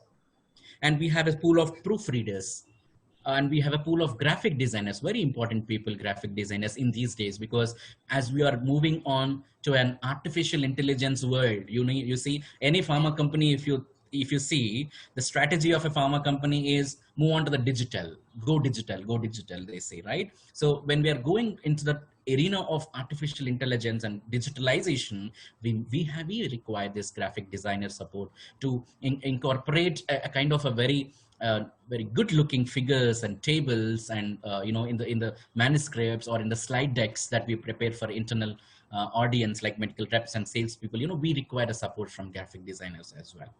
And more or less the account and project managers. Leadership is important, and project managers role is definitely and very important for a scientific writing profession. And a medical writer who enters into a company as a scientific writer or a medical writer has an opportunity also to become a project manager once they gain the experience on those kind of a deliverable or a projects that they incorporate in their company. So these are called stakeholders of a particular document. When you take an example of developing a manuscript or a slide deck, and take an example, a slide deck. To develop a slide deck, there is a requirement, a scientific writer, that is you, one person. And then there is a disciplinary team that involves in developing and delivering this quality document to the target audience. So one of the qualities that is very much required for a scientific writer is this stakeholder management, managing and properly communicating to the different individuals for disseminating the knowledge here. Okay, so this is what I wanted to say about the supporting teams. Hope I wanted to take a small pause here and just wanted to have one quick feedback. Are you with me, and are we going fine? Yes, Sandra. Yes, take care. Thank you. Now, scientific writer as a position and a share of science in drug development. We told that scientific writing profession is a part of a drug development process, drug research and development, and the development is one of them, right? So why is a scientific writing deliverable is important in the drug development? If you take a phase 1 of the clinical trial development, there should be a scientific recognition what we are doing, right? And in phase 2, we have to identify what is the product potential and market needs and develop the strategy for the communication for the upcoming phases of the clinical trial. And in the phase 3, yes, now we have a phase 3 results. Now build the endorsement and disseminate this clinical communication points to the different public. And now when we go to the launch of a product, now extensive awareness of this product is essential for a different target audience, and develop different partnerships with different people, different companies to disseminate this knowledge. And after post-launch, we need to strengthen these partnerships with healthcare professionals, grow this product more and more in the market, and differentiate further. So to do all these objectives at different time points of different clinical development, we need some kind of scientific deliverables, right? And those are the deliverables that we have listed down. At every point of the clinical trial development, abstracts is essential. Posters is a best way of disseminating knowledge, information, oral presentations, journal publications, and advisory boards. By seeing the slide, it's self-explanatory. What are all those deliverables which are essential at different phases of drug development? Continuing with the same topic, what are those deliverables that usually a scientific writer will get involved in the drug or in the development process of a pharma company? So the deliverables should support communicating the key message and strategic imperatives from the global medical affairs plan. Once a pharma company plans for a launch of a product and it is in the clinical trial development, It does want it to disseminate or it put or make aware of the information of the research results to the target audience. That's general. So to do that, they have to have a planning. That's called, Dr. Aziz sir also mentioned, publication planning, strategy planning is important. And that publication planning, what it includes, that publication planning includes at which stage of this trial, at what kinds of deliverables that we need to plan, and to which congresses we need to target, to which journals we need to target, so that the message is passed on to the target audience efficiently. This is called a proper plan. For suppose in 2021, the plan should be ready by this year itself. What congresses we are planning, and what kinds of advisory boards with different key opinion leaders, what we are planning, and to which journals that we are planning to publish a manuscript, that should be a publication plan. And those planning, not only a publications, what I'm talking about, abstracts, posters, or manuscript, but if we have to say a slide deck, if you have to say a publicat, there is already publication already available. Now we need to just summarize that publication and make them aware what is this publication about. And developing a slide decks for internal medical representatives or a sales force is very important, because those are all the face of the pharma company before healthcare professionals, right? Whatever the results that we are getting, they need to disseminate that knowledge, right? So we need to develop a slide decks, medical education. And some of them, you see the last medical information, we say it's global guidance documents, we say usually. Medical information is a different kind of a medical communication deliverable, okay? Medical information is a kind of a reactive deliverable. You get a query from the domain, any of the domain, or a healthcare professional, or a patient, or a pharma company, other pharma company. We need to develop a response to the query and disseminate knowledge. It's a reactive. All the other deliverables can be proactive. What is the proactive and reactive? Proactive is, although we don't have any kind of request from anyone, we are disseminating knowledge as part of our strategy. That's proactive. But medical information deliverables, which are global guidance documents, a 1-page or a 2-page documents, are the reactive documents, which are the responses for the queries that we receive from the healthcare professionals or patients or any other audience from the public domain. You see, now you got an idea. Now, till now, if I have to summarize, now we have got an idea of what is this medical writing profession in general in a pharma domain or in any of the organizations. Now we have come to where all these scientific writing deliverables fit in the clinical development. And what are all those scientific writing deliverables that we need to, we should be aware of? And the skill sets that requires for a person to move on to a campus to a corporate world. We have just talked a kind of a gist, but we will talk in detail in the next few slides. Now, for all these deliverables that you see on screen, the scientific writers has to perform only few things in sense, the on-roll job of scientific writer is to do a literature search, or if you get a kind of a source document from the research personnel, do a review the data, review that information what you have, draft the document, send it for a review internally, and involve all the stakeholders within your team, develop a quality product, and disseminate to the relevant function experts. This is what the role of scientific writer where they do. But it depends on different gradation of a scientific writer in a pharma company and the position of them. They have the handling of the complexities of the projects, and the complexities, highly complex complexity of the different deliverables may vary, and the disease areas also may vary. Yeah. So coming to the pharma organization, in-house scientific writing organization, in-house team for a pharma company, we will be more focused on one disease specific. Okay, and one disease specific, and for suppose I'm handling a neurology department here in Novartis. So, the neurology specific products that Novartis has, I will have an idea. Okay, and we can gain some experience. But if we go into an agency point of view, like Indigene, like some other agency companies, there you will have a diverse way of disease area expertise, because it's for different people, and you have a different ways of working on different deliverables also. So that's where the career option for different deliverables.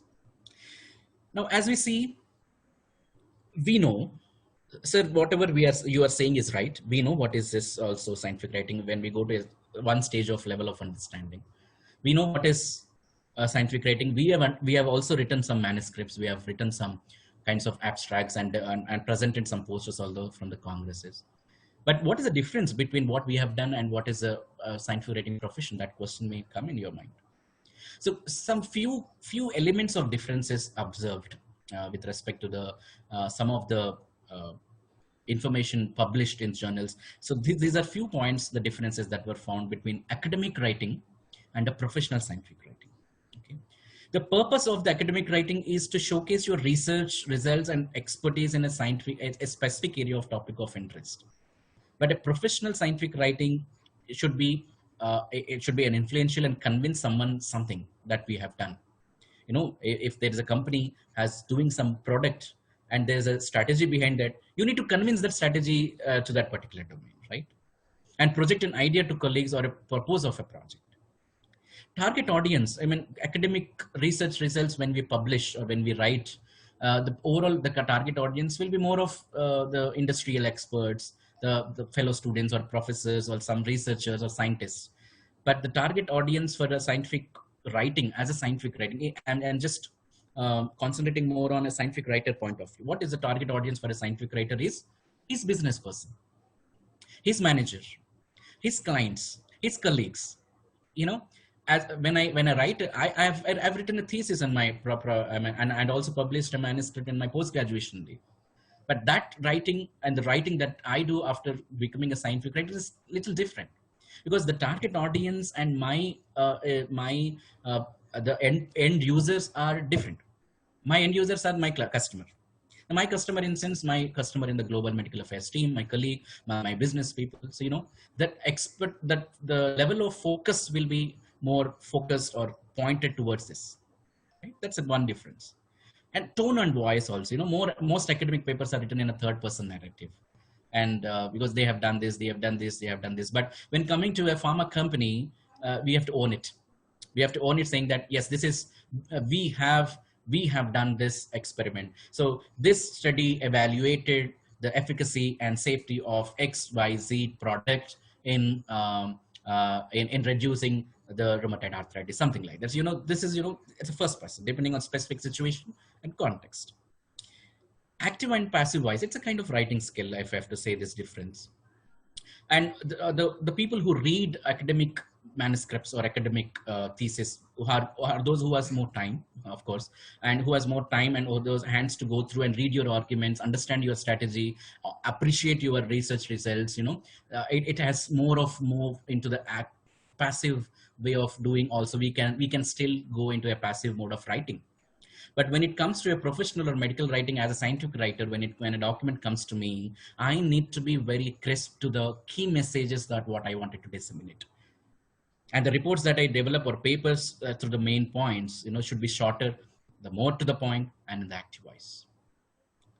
And the style also will vary, you know, the more of, it's my experience, I think I can relate to it. I have written my publication, when I see into the manuscript, I've written big paragraphs, long sentences, you know, but my information is correct. My information is accurate. And whatever I wanted to express into a sentence format, I have done it. And that's correct. And that's approved as well and published.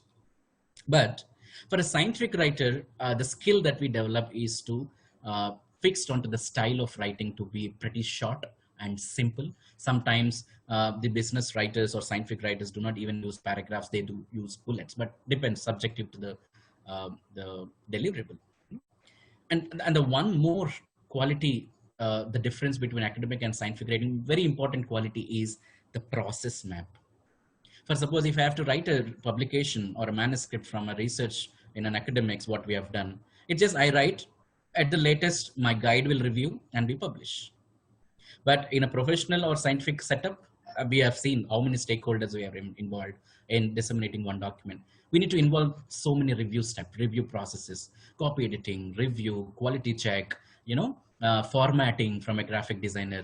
You know, there are multiple ways where multiple phases the document goes and the quality of the document increases step by step.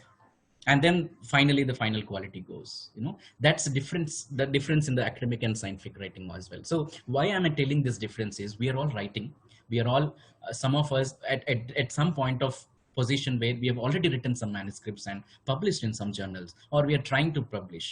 But this academic writing skills is definitely important for us to have as a first step.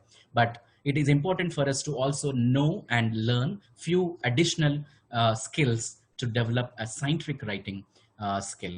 And even the publication of our complex research results to a top journals of impact factor requires some kind of this, a kind of a skillful scientific writing.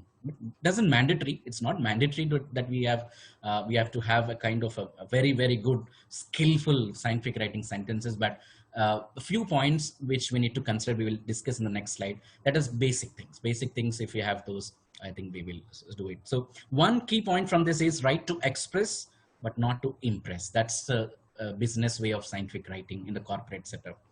We don't want to express, we don't want to impress anything with our results. We will be completely in an unbiased state, but we have to express what it is. And that's called non-promotional way of scientific writing. There are two ways, promotional and non-promotional.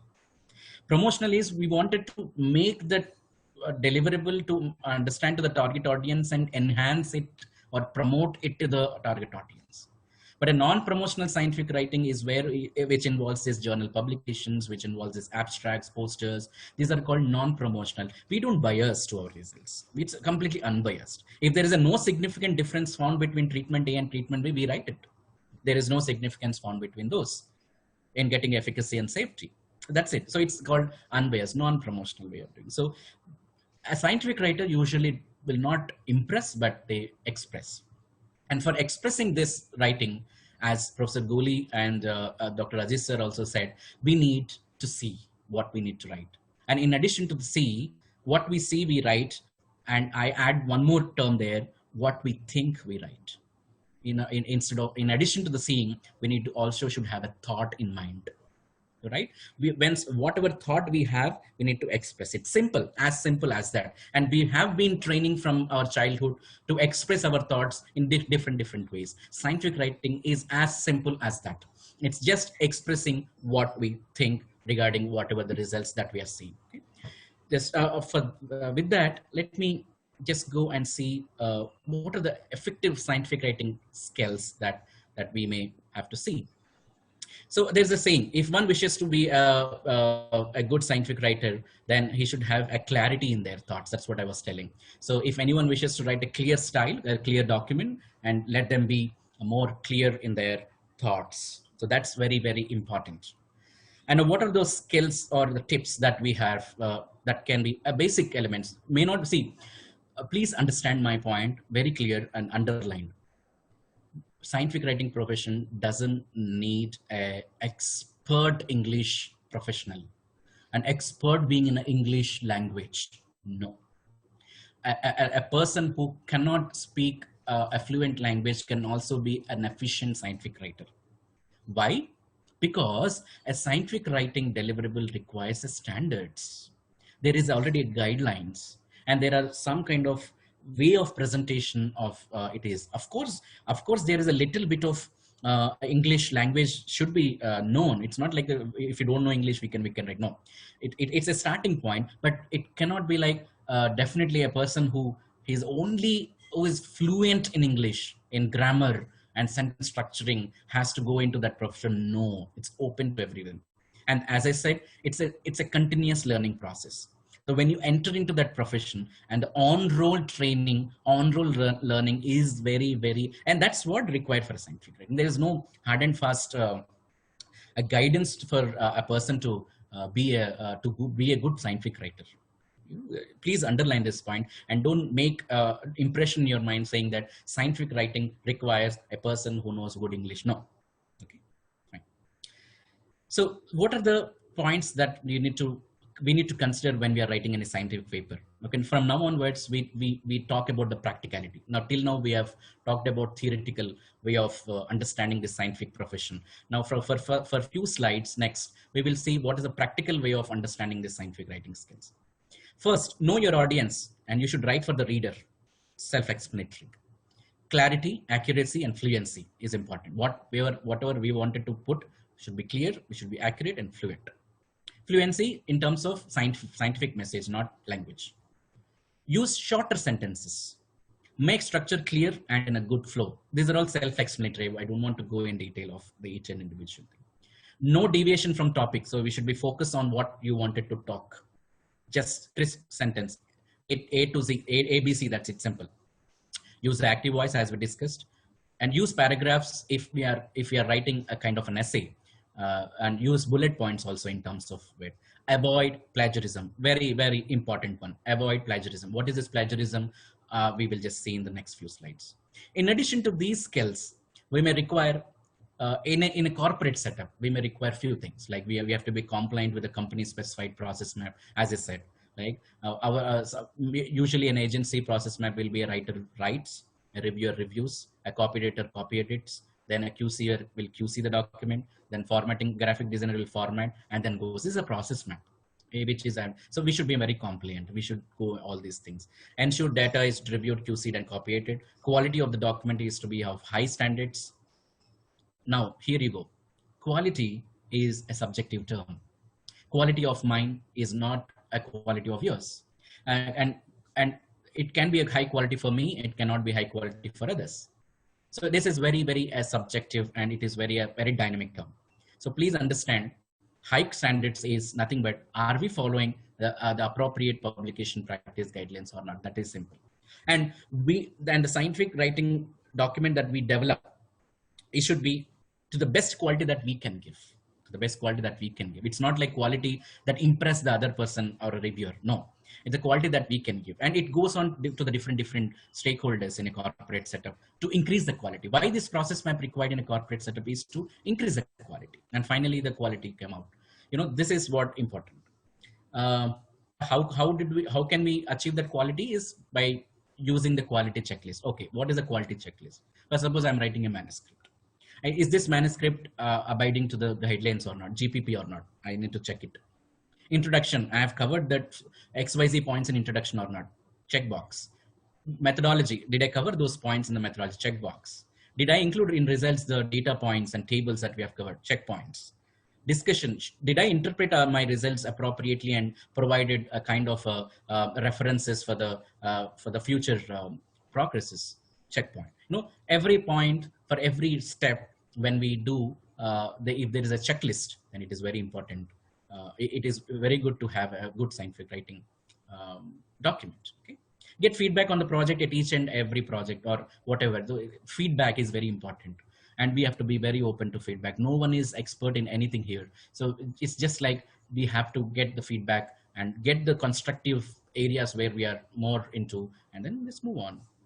Stick to the committed timelines. Important in a corporate setup is timelines, because everything is time bound, right? So these are all just theoretical way of doing, but why am I telling all these things is, when you see a person in a corporate company who is called as a scientific writer, what is he doing there? That's a question that will come in our mind, right? So that's why I was telling what he's doing there, and what are all skill that he has and what he is expressing there. That's important. Now, let's go very quickly on the examples. Okay, we tend to develop a longer sentences by our nature. Usually, as an Indian, we develop to give a kind of a long sentences and give so much of explanation whatever we wanted to say.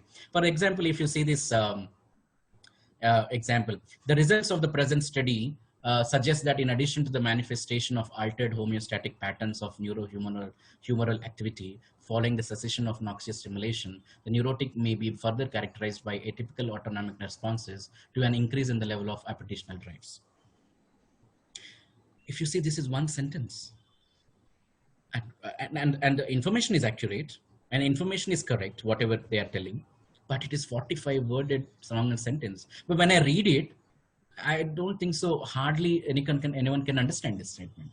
So target audience, if I'm a reader, I did not understand what they are talking about. What we should do. So sentence may be rephrased as follows, like, the present study suggests that neurotic patient shows altered homeostatic patterns of neurohormonal activity after terminating noxious stimulation, full stop. In addition, there are atypical autonomic responses to increased appetitional drives. Simple.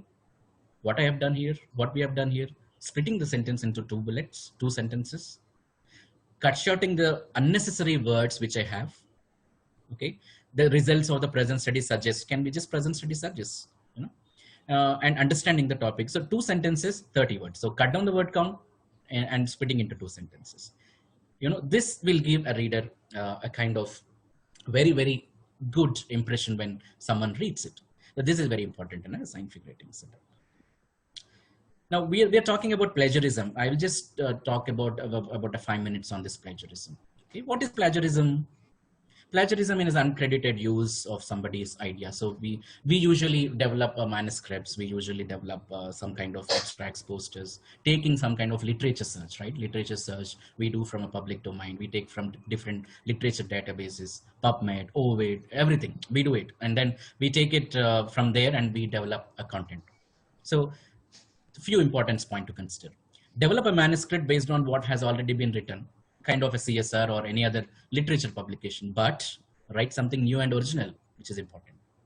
Rely on experts and authorities' opinions, what you have done, what were done previously, but improve upon and disagree with those some opinions. Improve.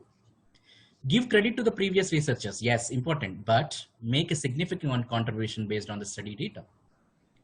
Improve your English to fit into a recognized scientific style of building upon what you hear and read, but use your own words and your own voice. So what is this? For suppose, what we need to do for that to avoid plagiarism, we need to paraphrase the sentences. That's what one simple answer what I'm giving for how to avoid plagiarism is you have to rephrase, you have to paraphrase the sentences. Okay, and let's what is a paraphrase is restating the same message of the sentences in your own words in another form. Own words in sense, not again the same kind of layman terms, being a scientific terms, okay, and make it more clear and make it more rewording. So we'll go with an examples rather than going with a kind of theoretical knowledge. Read and reread the original passage until you fully understand its meaning. Because when you guys as a students go to a corporate company for an interview, what they give as a general assignment usually in every company is they give a kind of a document, a CSR document, or a full lengthy publication document, and they say you to summarize in 300 words. They say you to summarize in 250 words. Now, to concise entire manuscript or CSR into that 300 words, it requires to identify few things, what are all to be done. And when you know what are all to be done, that we will discuss, but when you see you have already sentences, it can be copy pasted also, but there comes plagiarism. So you need to understand the concept, read that, reread that, and then until you fully understand its meaning. Now what you need to do is note down the most essential elements of the passage. What is the main claim? What is the supporting claim or supporting message, and what its explanation? Now you write a paraphrase sentence in your own words. Now check your version with the original to make sure that you have accurately expressed the essential information in a new form or not. So if you have borrowed any unique terms from or phrases from original source, please quote it in a quotation marks. It's important. So these are few tips or steps of paraphrasing.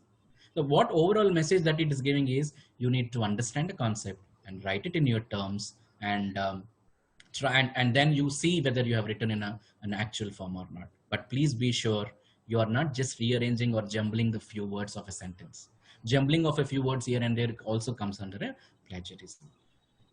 Now let's take an example. Example 1.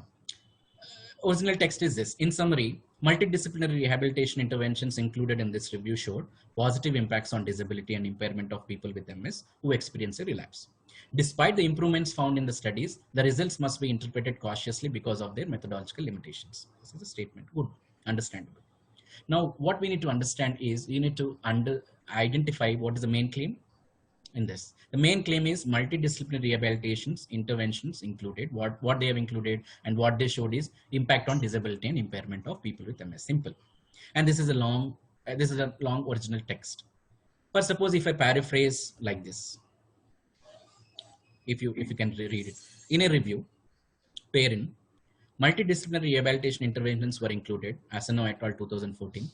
Summarize, there were positive impact on disability and impairment of people with MS who experience a relapse. However, the results should be interpreted with caution because of several limitations, such as small sample size and lack of comparison groups. Of course, so, sorry for my fast reading, but just wanted to tell you, Now, is this a paraphrasing acceptable or not acceptable? Is the question. How can we identify it? You see, some of the elements, multidisciplinary rehabilitation interventions were included. Same sentence. If you see, showed a positive impact on disability and impairment of people with MS. The same claim is repeated again here. And despite the improvements, the result should be interpreted cautiously. Same increase. So there is no significant paraphrasing done in this, according to me, if I have to say. Now let me go to the another paraphrase text. Maybe I tend to write this way. In patients with MS who had relapse, multidisciplinary rehabilitation interventions may have a positive impact on their disability and impairment. That's it, full stop. Not required, and all the other things are not required. So which is acceptable is definitely paraphrase text, because I understood what is it, a meaning of the original text, and just put in my own words, my instance, I mean to say, coming to this example I'm telling, put in the own words. And what the key message that people need to understand is, in patients with MS who had relapses, this multidisciplinary rehabilitation interventions have positive impact on disability. That's it. If this is, I mean, paraphrase text 1 is not wrong. Please don't take me wrong. Paraphrase text 1 is not wrong, but not 100% paraphrased. But paraphrase text 2 is acceptable paraphrasing. It is, again, please note, this is a paraphrase text of X person. For suppose it's my perspective, and for another person it may be a different paraphrase text too, and there is nothing right and wrong. Please note, there is nothing right and wrong in a scientific writing document. It's all subjective. Only what we need to see is whether we are communicating the message in a clear and crisp and right proper way or not. Simple as that. That's the objective. It's not like a mathematical calculation. If you get this answer, this is correct. No. So that's it. A paraphrase text 2 can also be again paraphrased into 2-3 different formats. But we need to ensure what is our objective of this of rephrasing is to just ensure that the reader is comfortable in reading the message and getting the clarity or not. I have another example, but based on time, just I'll go forward. Simple, same like understand the claim, understand the supporting claim, and then just put it in the words like, okay, so and so, in a very short and crisper format. Important. This is important. And why am I telling this? I focused on this, especially in detail, is as if you get an opportunity to attend an interview, and if they give an assignment to summarize a manuscript publication into an abstract format or a 300-word format, they expect you not to copy paste the content, which we usually tend in when we come from an academics. We just copy paste few of the important elements from the publication and just put it, jumble here and there and go. But that paraphrasing is very important factor that a person will be evaluated. Do I have time, sir? How much time do I have? Can you please let me know?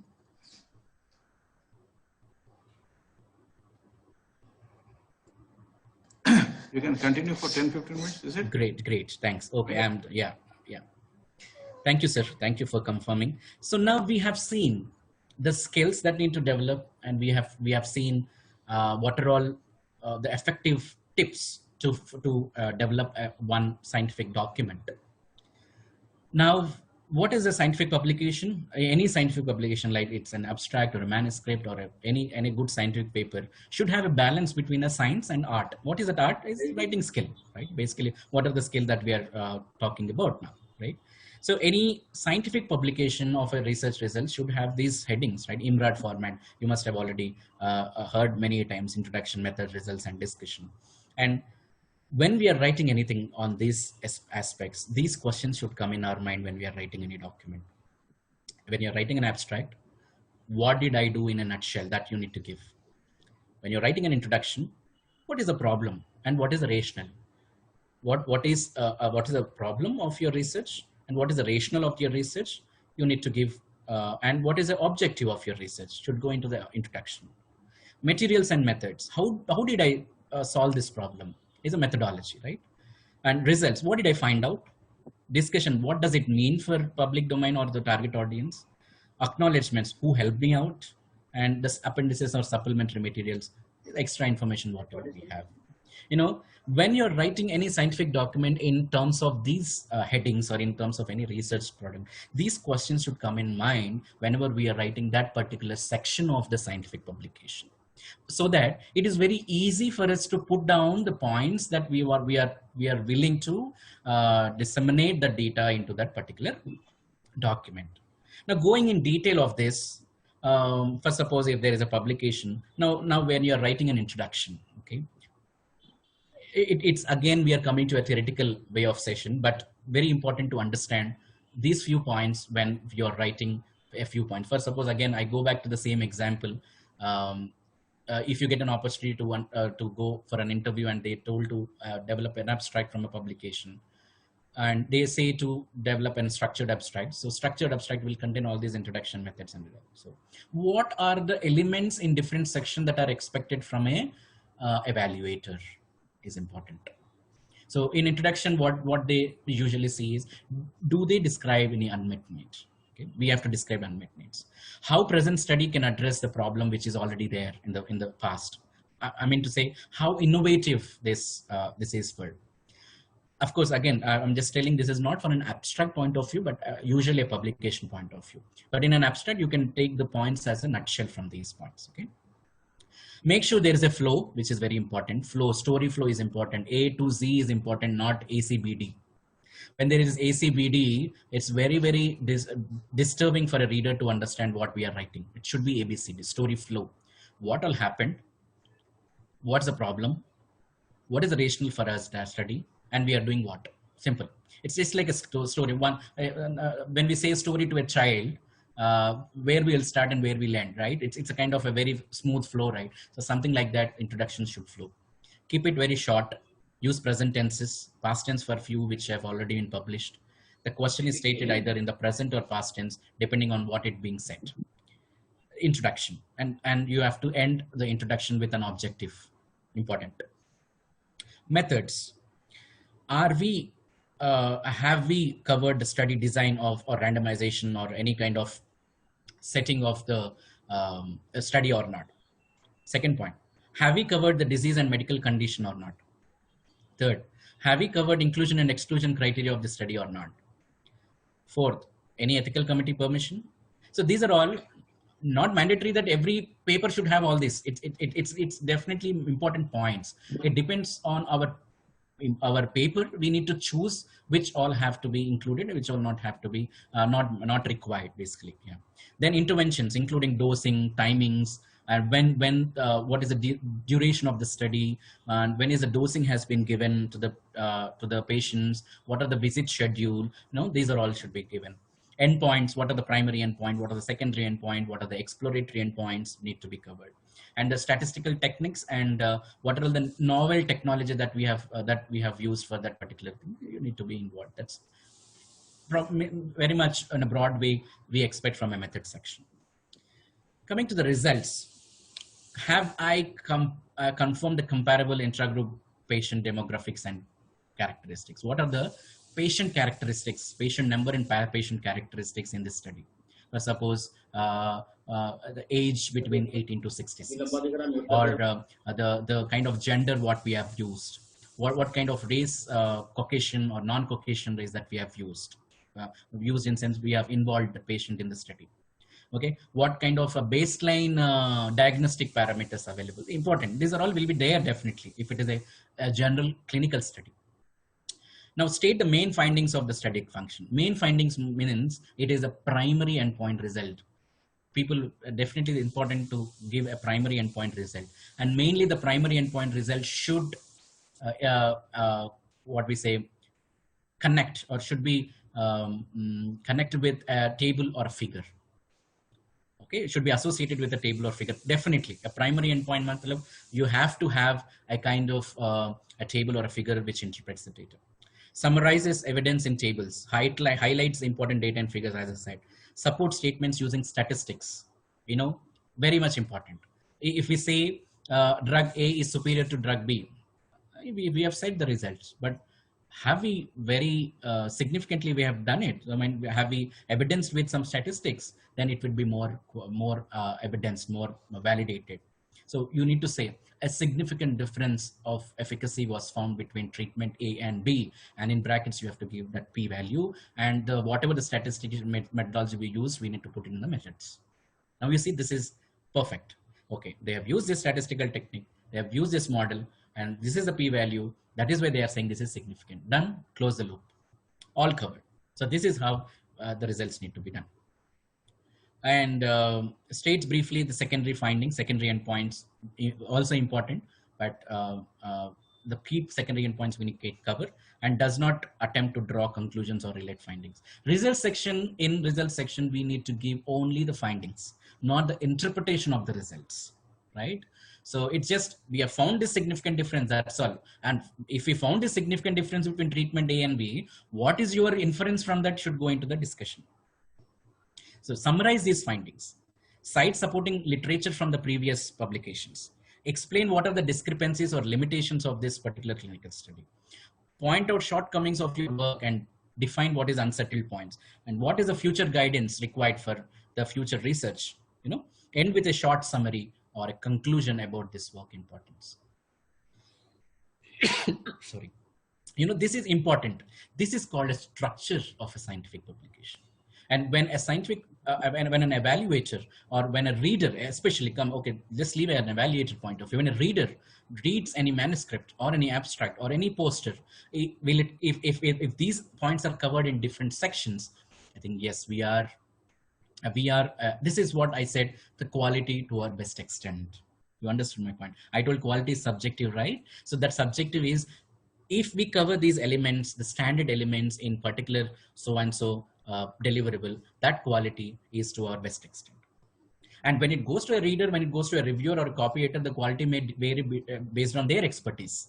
A reviewer may review in terms of medical content, and he may give the quality in terms of that. A copy-editor may evaluate in terms of English language. The quality may vary there, but to the best extent, the quality that we can give or not is very important. And that only is a point of evaluation during a recruitment of a campus recruit into a corporate group. Because we cannot expect a kind of a very expertized scientific writing or an English language from a person who is coming from a campus. No, we expect a basic elements. Did he or she covered in introduction these points? And primary endpoints have been covered or not, in the results section. Basic study design have been covered or not. And this is not, you are not writing any kind of new thing from your own. You have a source document, you have an originals file. You need to take that information and put it. Just take a right point of topics from that particular source document and put it in your document. This is a skill. This is a skill. This is an art. That is why we say art of scientific writing. So you should have an art of picking up the right points from the publication and then put it in your this thing. That's important. And that's the only important while at a very early stage of scientific writing when you're entering into a corporate. And then on, when you go on into the career, the quality definition will vary for your. For example, the quality definition for me cannot be a quality definition for my team lead, right? So this is how it varies. So for a quality definition for a person who is entering into a corporate from a campus is defined. What is defined is, this is what, okay, we expect a basic expectation from in the abstract that he has summarized. In a summary that he has written, we expect this sentence, this is expectation. Like, what are those? Short sentences, crisp, to the point. Have we covered the key message or not? Have we taken important concepts from the original file or not? And have we summarized these findings in an appropriate sections in different format in the document or not? Is very, very important. And attitude, of course, in coming to the interview point of view, learning attitude, inquisitiveness. I know these are all very, very important for a person. So this is why. Now coming to various source documents that we get for writing scientific publication can be a CSR, can be a CSP, can be a interpreted result, first interpretable results from a clinical research. Or if you're writing a review article, it can be a literature databases, different internet sources, and some kind of miscellaneous websites as well. I don't want to go in detail of these because this is a little overwhelming on thing, but I wanted to make you aware that there is something called guideline called good publication practices, and which is GPP3 practice, which is ongoing for the publication writing. So as per that publication practice, it says, by following good publication practices, individuals and organizations will show integrity, accountability, and responsibility for accurate, complete and transparent reporting in their publications. It's a guideline. There is something guideline to write different, we have a GLP, right? Good laboratory practices, good manufacturing practices. Like that, there is a good publication practices as well. And GPP3, if you can just go to a Google and say GPP3 guideline PDF, you can download it and you will have all the guidelines with respect to authorship, with respect to the kind of how a medical writer need to be involved, for an agency medical writer need to be involved. It's a kind of a standard guideline to how to write a publication. It's not only to aware. No, I'm not going in detail, and please don't get overwhelmed at this point of stage. And yes, reporting guidelines for major research is we have few guidelines: how to write a randomized clinical trial manuscript, how to write an observation studies, how to write a systemic analysis, meta-analysis documents. We have a standard guidelines. Again, these are available in a public domain to just make ourselves, okay, when I'm writing a manuscript on a randomized clinical trial, I need to follow concert guidelines, and concept guidelines says XYZ to follow in a manuscript, and I'm following. Simple. To have a clarity, to have a completeness, and to have a transparency in our publications, we need to be aware of these things. So finally, I think this when I was doing a session last time in same Deccan College of Pharmacy a couple of years back, I think four years back, I've got opportunity. Dr. Aziz sir called me for a session 4 years back. I had around 3 years of experience scientific writing there. And then also I was actually showcasing this slide. Analogy of a scientific publication structure is the title should be your face of your paper. Okay? Abstract should be the heart of your paper. Headings and subheadings should be your skeleton of your paper. Introduction should be hands of your paper. And visuals, tables, and figures should be your voice of your paper. And conclusion should be your smile of your paper. So when a reader is reading your summary, a small summary of abstract, or a bigger manuscript, or a developed poster for a congress, or a publet, or a newsletter, any kind of deliverable, should understand that a person is talking to him. When I'm talking to you, when I'm doing it, if I put it in a document, that my document also should give that key message to you in the same way. That's a very, very good quality scientific document, if I have to say. It should read itself. It should read itself, and it should give complete meaning by its own. Right? So yeah, that's a key takeaway that I wanted to give. So overall, as I have to say, what should we do now at your whatever point of view, wherever your position that you are now? What do you want to do is, if you wanted to enter into the scientific writing profession, we need to practice. Okay, there is nothing kind of a guideline or a PDF document which says these are all need to be learned and then we can go and no, we need to practice. What practice? Take an original publication which is available in the public domain. Don't see the abstract of that. Read the manuscript completely. Try to summarize in a 300 word an abstract. Now you check your abstract with the already original abstract and just learn what are those things. This is how we can practice and learn, because for a campus, when I joined from a campus to Indigene, I didn't have this kind of awareness of scientific writing, completely zero. Scientific writing, what we thought is it's a kind of office-based work, some clerical work, something like that we thought. But now, as being awareness of this scientific writing profession is being increased, and it's becoming a very, very boon in this real world pharma scenario, we have an opportunity and we have time also to practice it more and more, understand what they require, and then go and face that person and tell that, yes, I know this, what I have to do. I know this. These are the steps that I need to do when I enter into a corporate setup, and these are what the career pathway that I can see it forward, and these are the skills that we need to develop. This awareness is increased, and the purpose of my session here, I hope that the session will be very, very useful and provide at least few inputs to understand that. This scientific writing profession is very, very, you take this scientific profession if feasible, and yeah, wish you all who all attended a very, very good luck, and hope to see most of these attendees as a professional scientific writers in a corporate setup, and from this audience pool I'm telling, so a professional scientific writer, and grow your career more and more in this scientific writing setup. I will be available to for any other further guidance if you need for your future endeavors. And yeah, this is how I would like to conclude this session, and thank you very much for all your support. Thank you, sir. Thank you, sir. Thank you, Sai Mitra, sir. A thumbs up, and for the very in-depth, informative session covering all the fundamental concepts of scientific writing and how can an individual improve his or her scientific writing ability. Thank you very much. And also a very important advice to my participants and those who are looking forward for a alternative career opportunity in scientific writing, that you have definitely, I hope you have definitely benefited from this very important talk from Sai Mitra sir. Thank you, Sai Mitra sir, once again. Now we come across the most important segment of this webinar series, that is the interactive session. The interactive session. Participants, I request you to post your questions on the chat box, and we'll be asking these questions to Sai Mitra sir and Professor Dr. Diwakar Goli sir. Yes, so we are, there's a shower of questions now. Yeah. Yes. So the very first question to Professor Diwakar sir. Yeah, the first question, sir, is for you.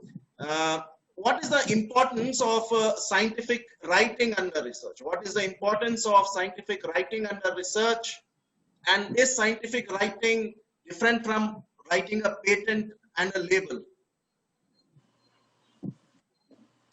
Yeah, so what is the importance of scientific writing? You do a lot of things, and if you don't communicate, what will happen? What will happen if you don't? You will not get recognition, right? It will not be known to anybody. So it's all about communicating. Whatever you do, it must be communicated. The way you communicate, that impacts the whole world. Okay, that's the importance of scientific writing. Only thing is that you need to know how to write that. And each journal has got their own methodology, their own way of acceptance. Yeah, what is the second part of the question? Yes, the second part of the question was, how is a patent different from a label? Are these, of course, they are two separate things, a patent and a label, but are they having any relation to scientific writing? Absolutely. It's again, the patent is again, is a more better part of a scientific writing, because you are expecting to get money out of it. Okay. Anything you miss it, and somebody else will take it over. Okay, yeah, that's the answer. Yes, very good, sir. Yes. Now, another question for our resource speaker for today, Sai Mitra sir. Another question which actually is from one of us, I think it's a student participant. If we ask you to summarize the qualities, of area of focus of becoming a scientific writer, how can you summarize it? The area of qualities where one can focus to become a scientific writer. Yeah, so as we discussed, I think the quality of a person who have to become a scientific writer is to have the more creative way of thinking to rephrase a sentence which is already available. Scientific writer is not a person who is actually doing something new. So, researcher is doing something new, right? And we are not, scientific writer is a person is not writing by his own. He's not writing a novel from his own creative way of thinking. So we are developing or migrating the format of a content from one original format to a different format, which will reach out to the target audience. So the quality of a person should be there to have a skill to transform this content of the presentation of this content from one form to another. So, and in addition to that, as I said, it's not a writing overall a writer in a corporate setup. It's a kind of a writer should have a multidisciplinary skills that we need to have, and we have discussed more in detail on this. And if I have to add something, yeah, please go ahead.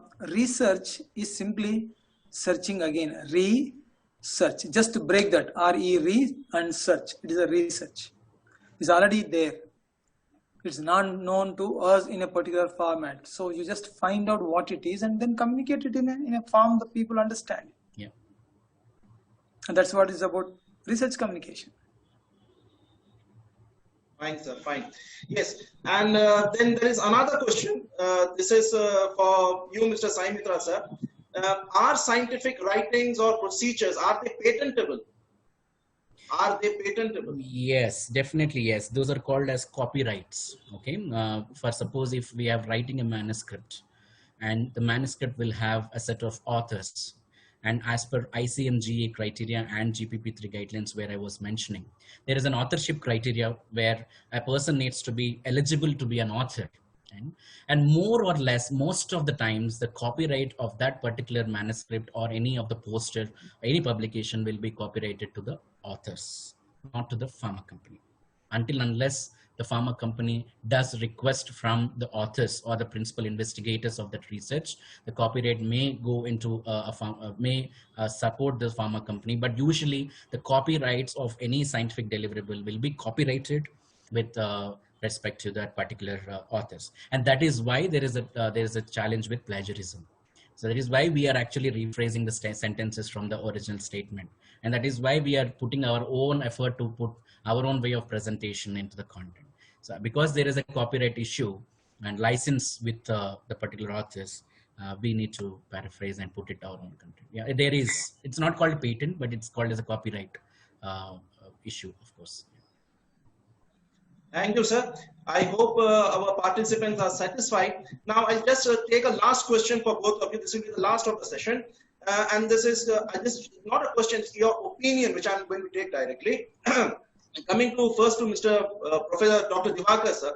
Now, we are having several journals in the market, and we have come across several articles these days, especially from the PG side.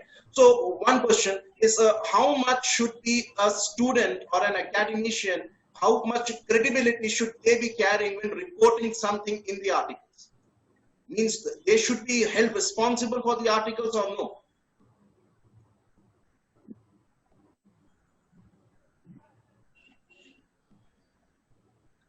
Yeah, thank you. Yes. Yeah. Okay, got it. Fine. Come again. Yes, sir. My question, I'll just repeat myself, is that how much credibility should a student or an academician or a scientist be having when reporting an article for a journal? Because there are several journals in the market as of now. Okay. So should anyone be held responsible for misinformation or the correct information? Yes, it is there. Absolutely. And that's why the articles are being retracted. Okay. Sai Mitra, sir, your opinion on this? Yeah, definitely. I think I will go with Professor Dr. Diwakar Goli here, because that is why we have a kind of acknowledgement section that we write in every document. We need to acknowledge what we have done and who have supported, and we have, for suppose if we are doing some preclinical manuscript publication or a clinical publication, there is something called ethical consent, ethical consideration. So if we are not doing any kind of in a research, when we are doing, if you are not doing any ethical certification or permission, and not at all acknowledging whoever patients have involved in the clinical study, and just you put down the results with your own manipulations, whatever the data that we wanted to put, I think that's where the ethics point of discussion come in picture. So definitely any researcher or any college student or any PhD scholar who are doing a research and wanted to publish their data into the journal should be definitely ethically concerned and not manipulating, unbiased, and if you and just put the content as it is as per the results that you have received. And then journal editors will take care whether that is suitable for the publishing in the journals or not. That is what Professor Goli was also telling, that many of them getting retracted, because whatever we can do as a kind of a very with the ethical standard, we do it as per the standards, and then we leave it to the journal's decisions. Thank you, sir. Thank you. And thank you to our respected dignitaries for addressing those questions. Thank you, sir. Now, before we conclude this webinar, let me remind our participants and dignitaries to kindly fill in the feedback forms and submit the same for collecting their e-certificates. Now, this is very important. I request all the participants to kindly fill in the feedback forms and submit the same for collecting their e-certificates. And that's very important.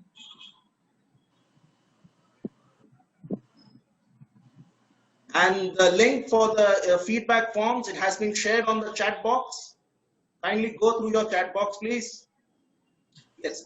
Now, with that, I now call upon my distinguished colleague, Mr. Tabrez-Ullah Hussaini, Associate Professor, Department of Pharmaceutical Analysis, to deliver the vote of thanks.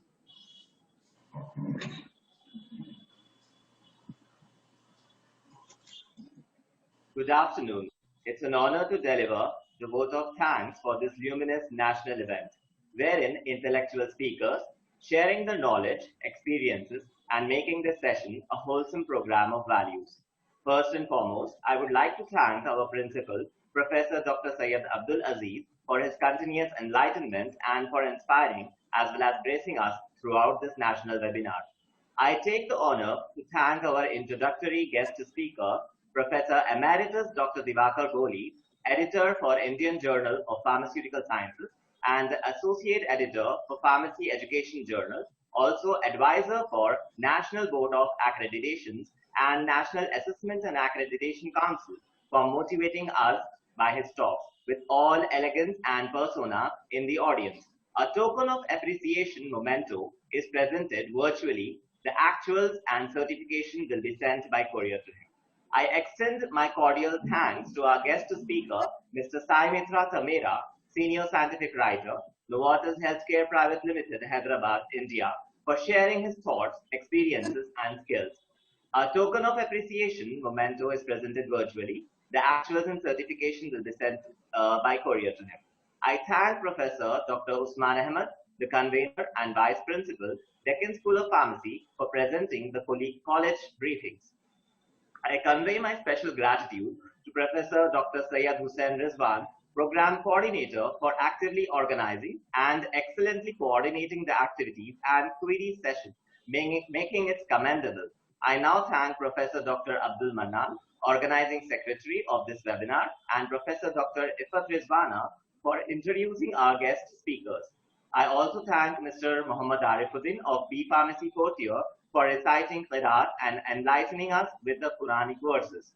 Further, I thank Deccan's National Webinar Team Coordinators, Mrs. Azmatun Begum, Mr. Sheikh Muhammad Nurullah, Mrs. Shariqa Habib, Mr. Muhammad Faridullah, Mr. Sheikh Muhammad Shahidullah, Mr. Sayyid Ehtisham Muhyiddin, Mrs. Nuvera Habib, Ms. Humaira Fatima, Mrs. Zainab Mehveen, Mr. R. Balaji Reddy, Mr. Amir Khan Yusuf Khan, Ms. Sayyida Zulekha Unisa Begum, for their diligent and steady efforts to accomplish this event.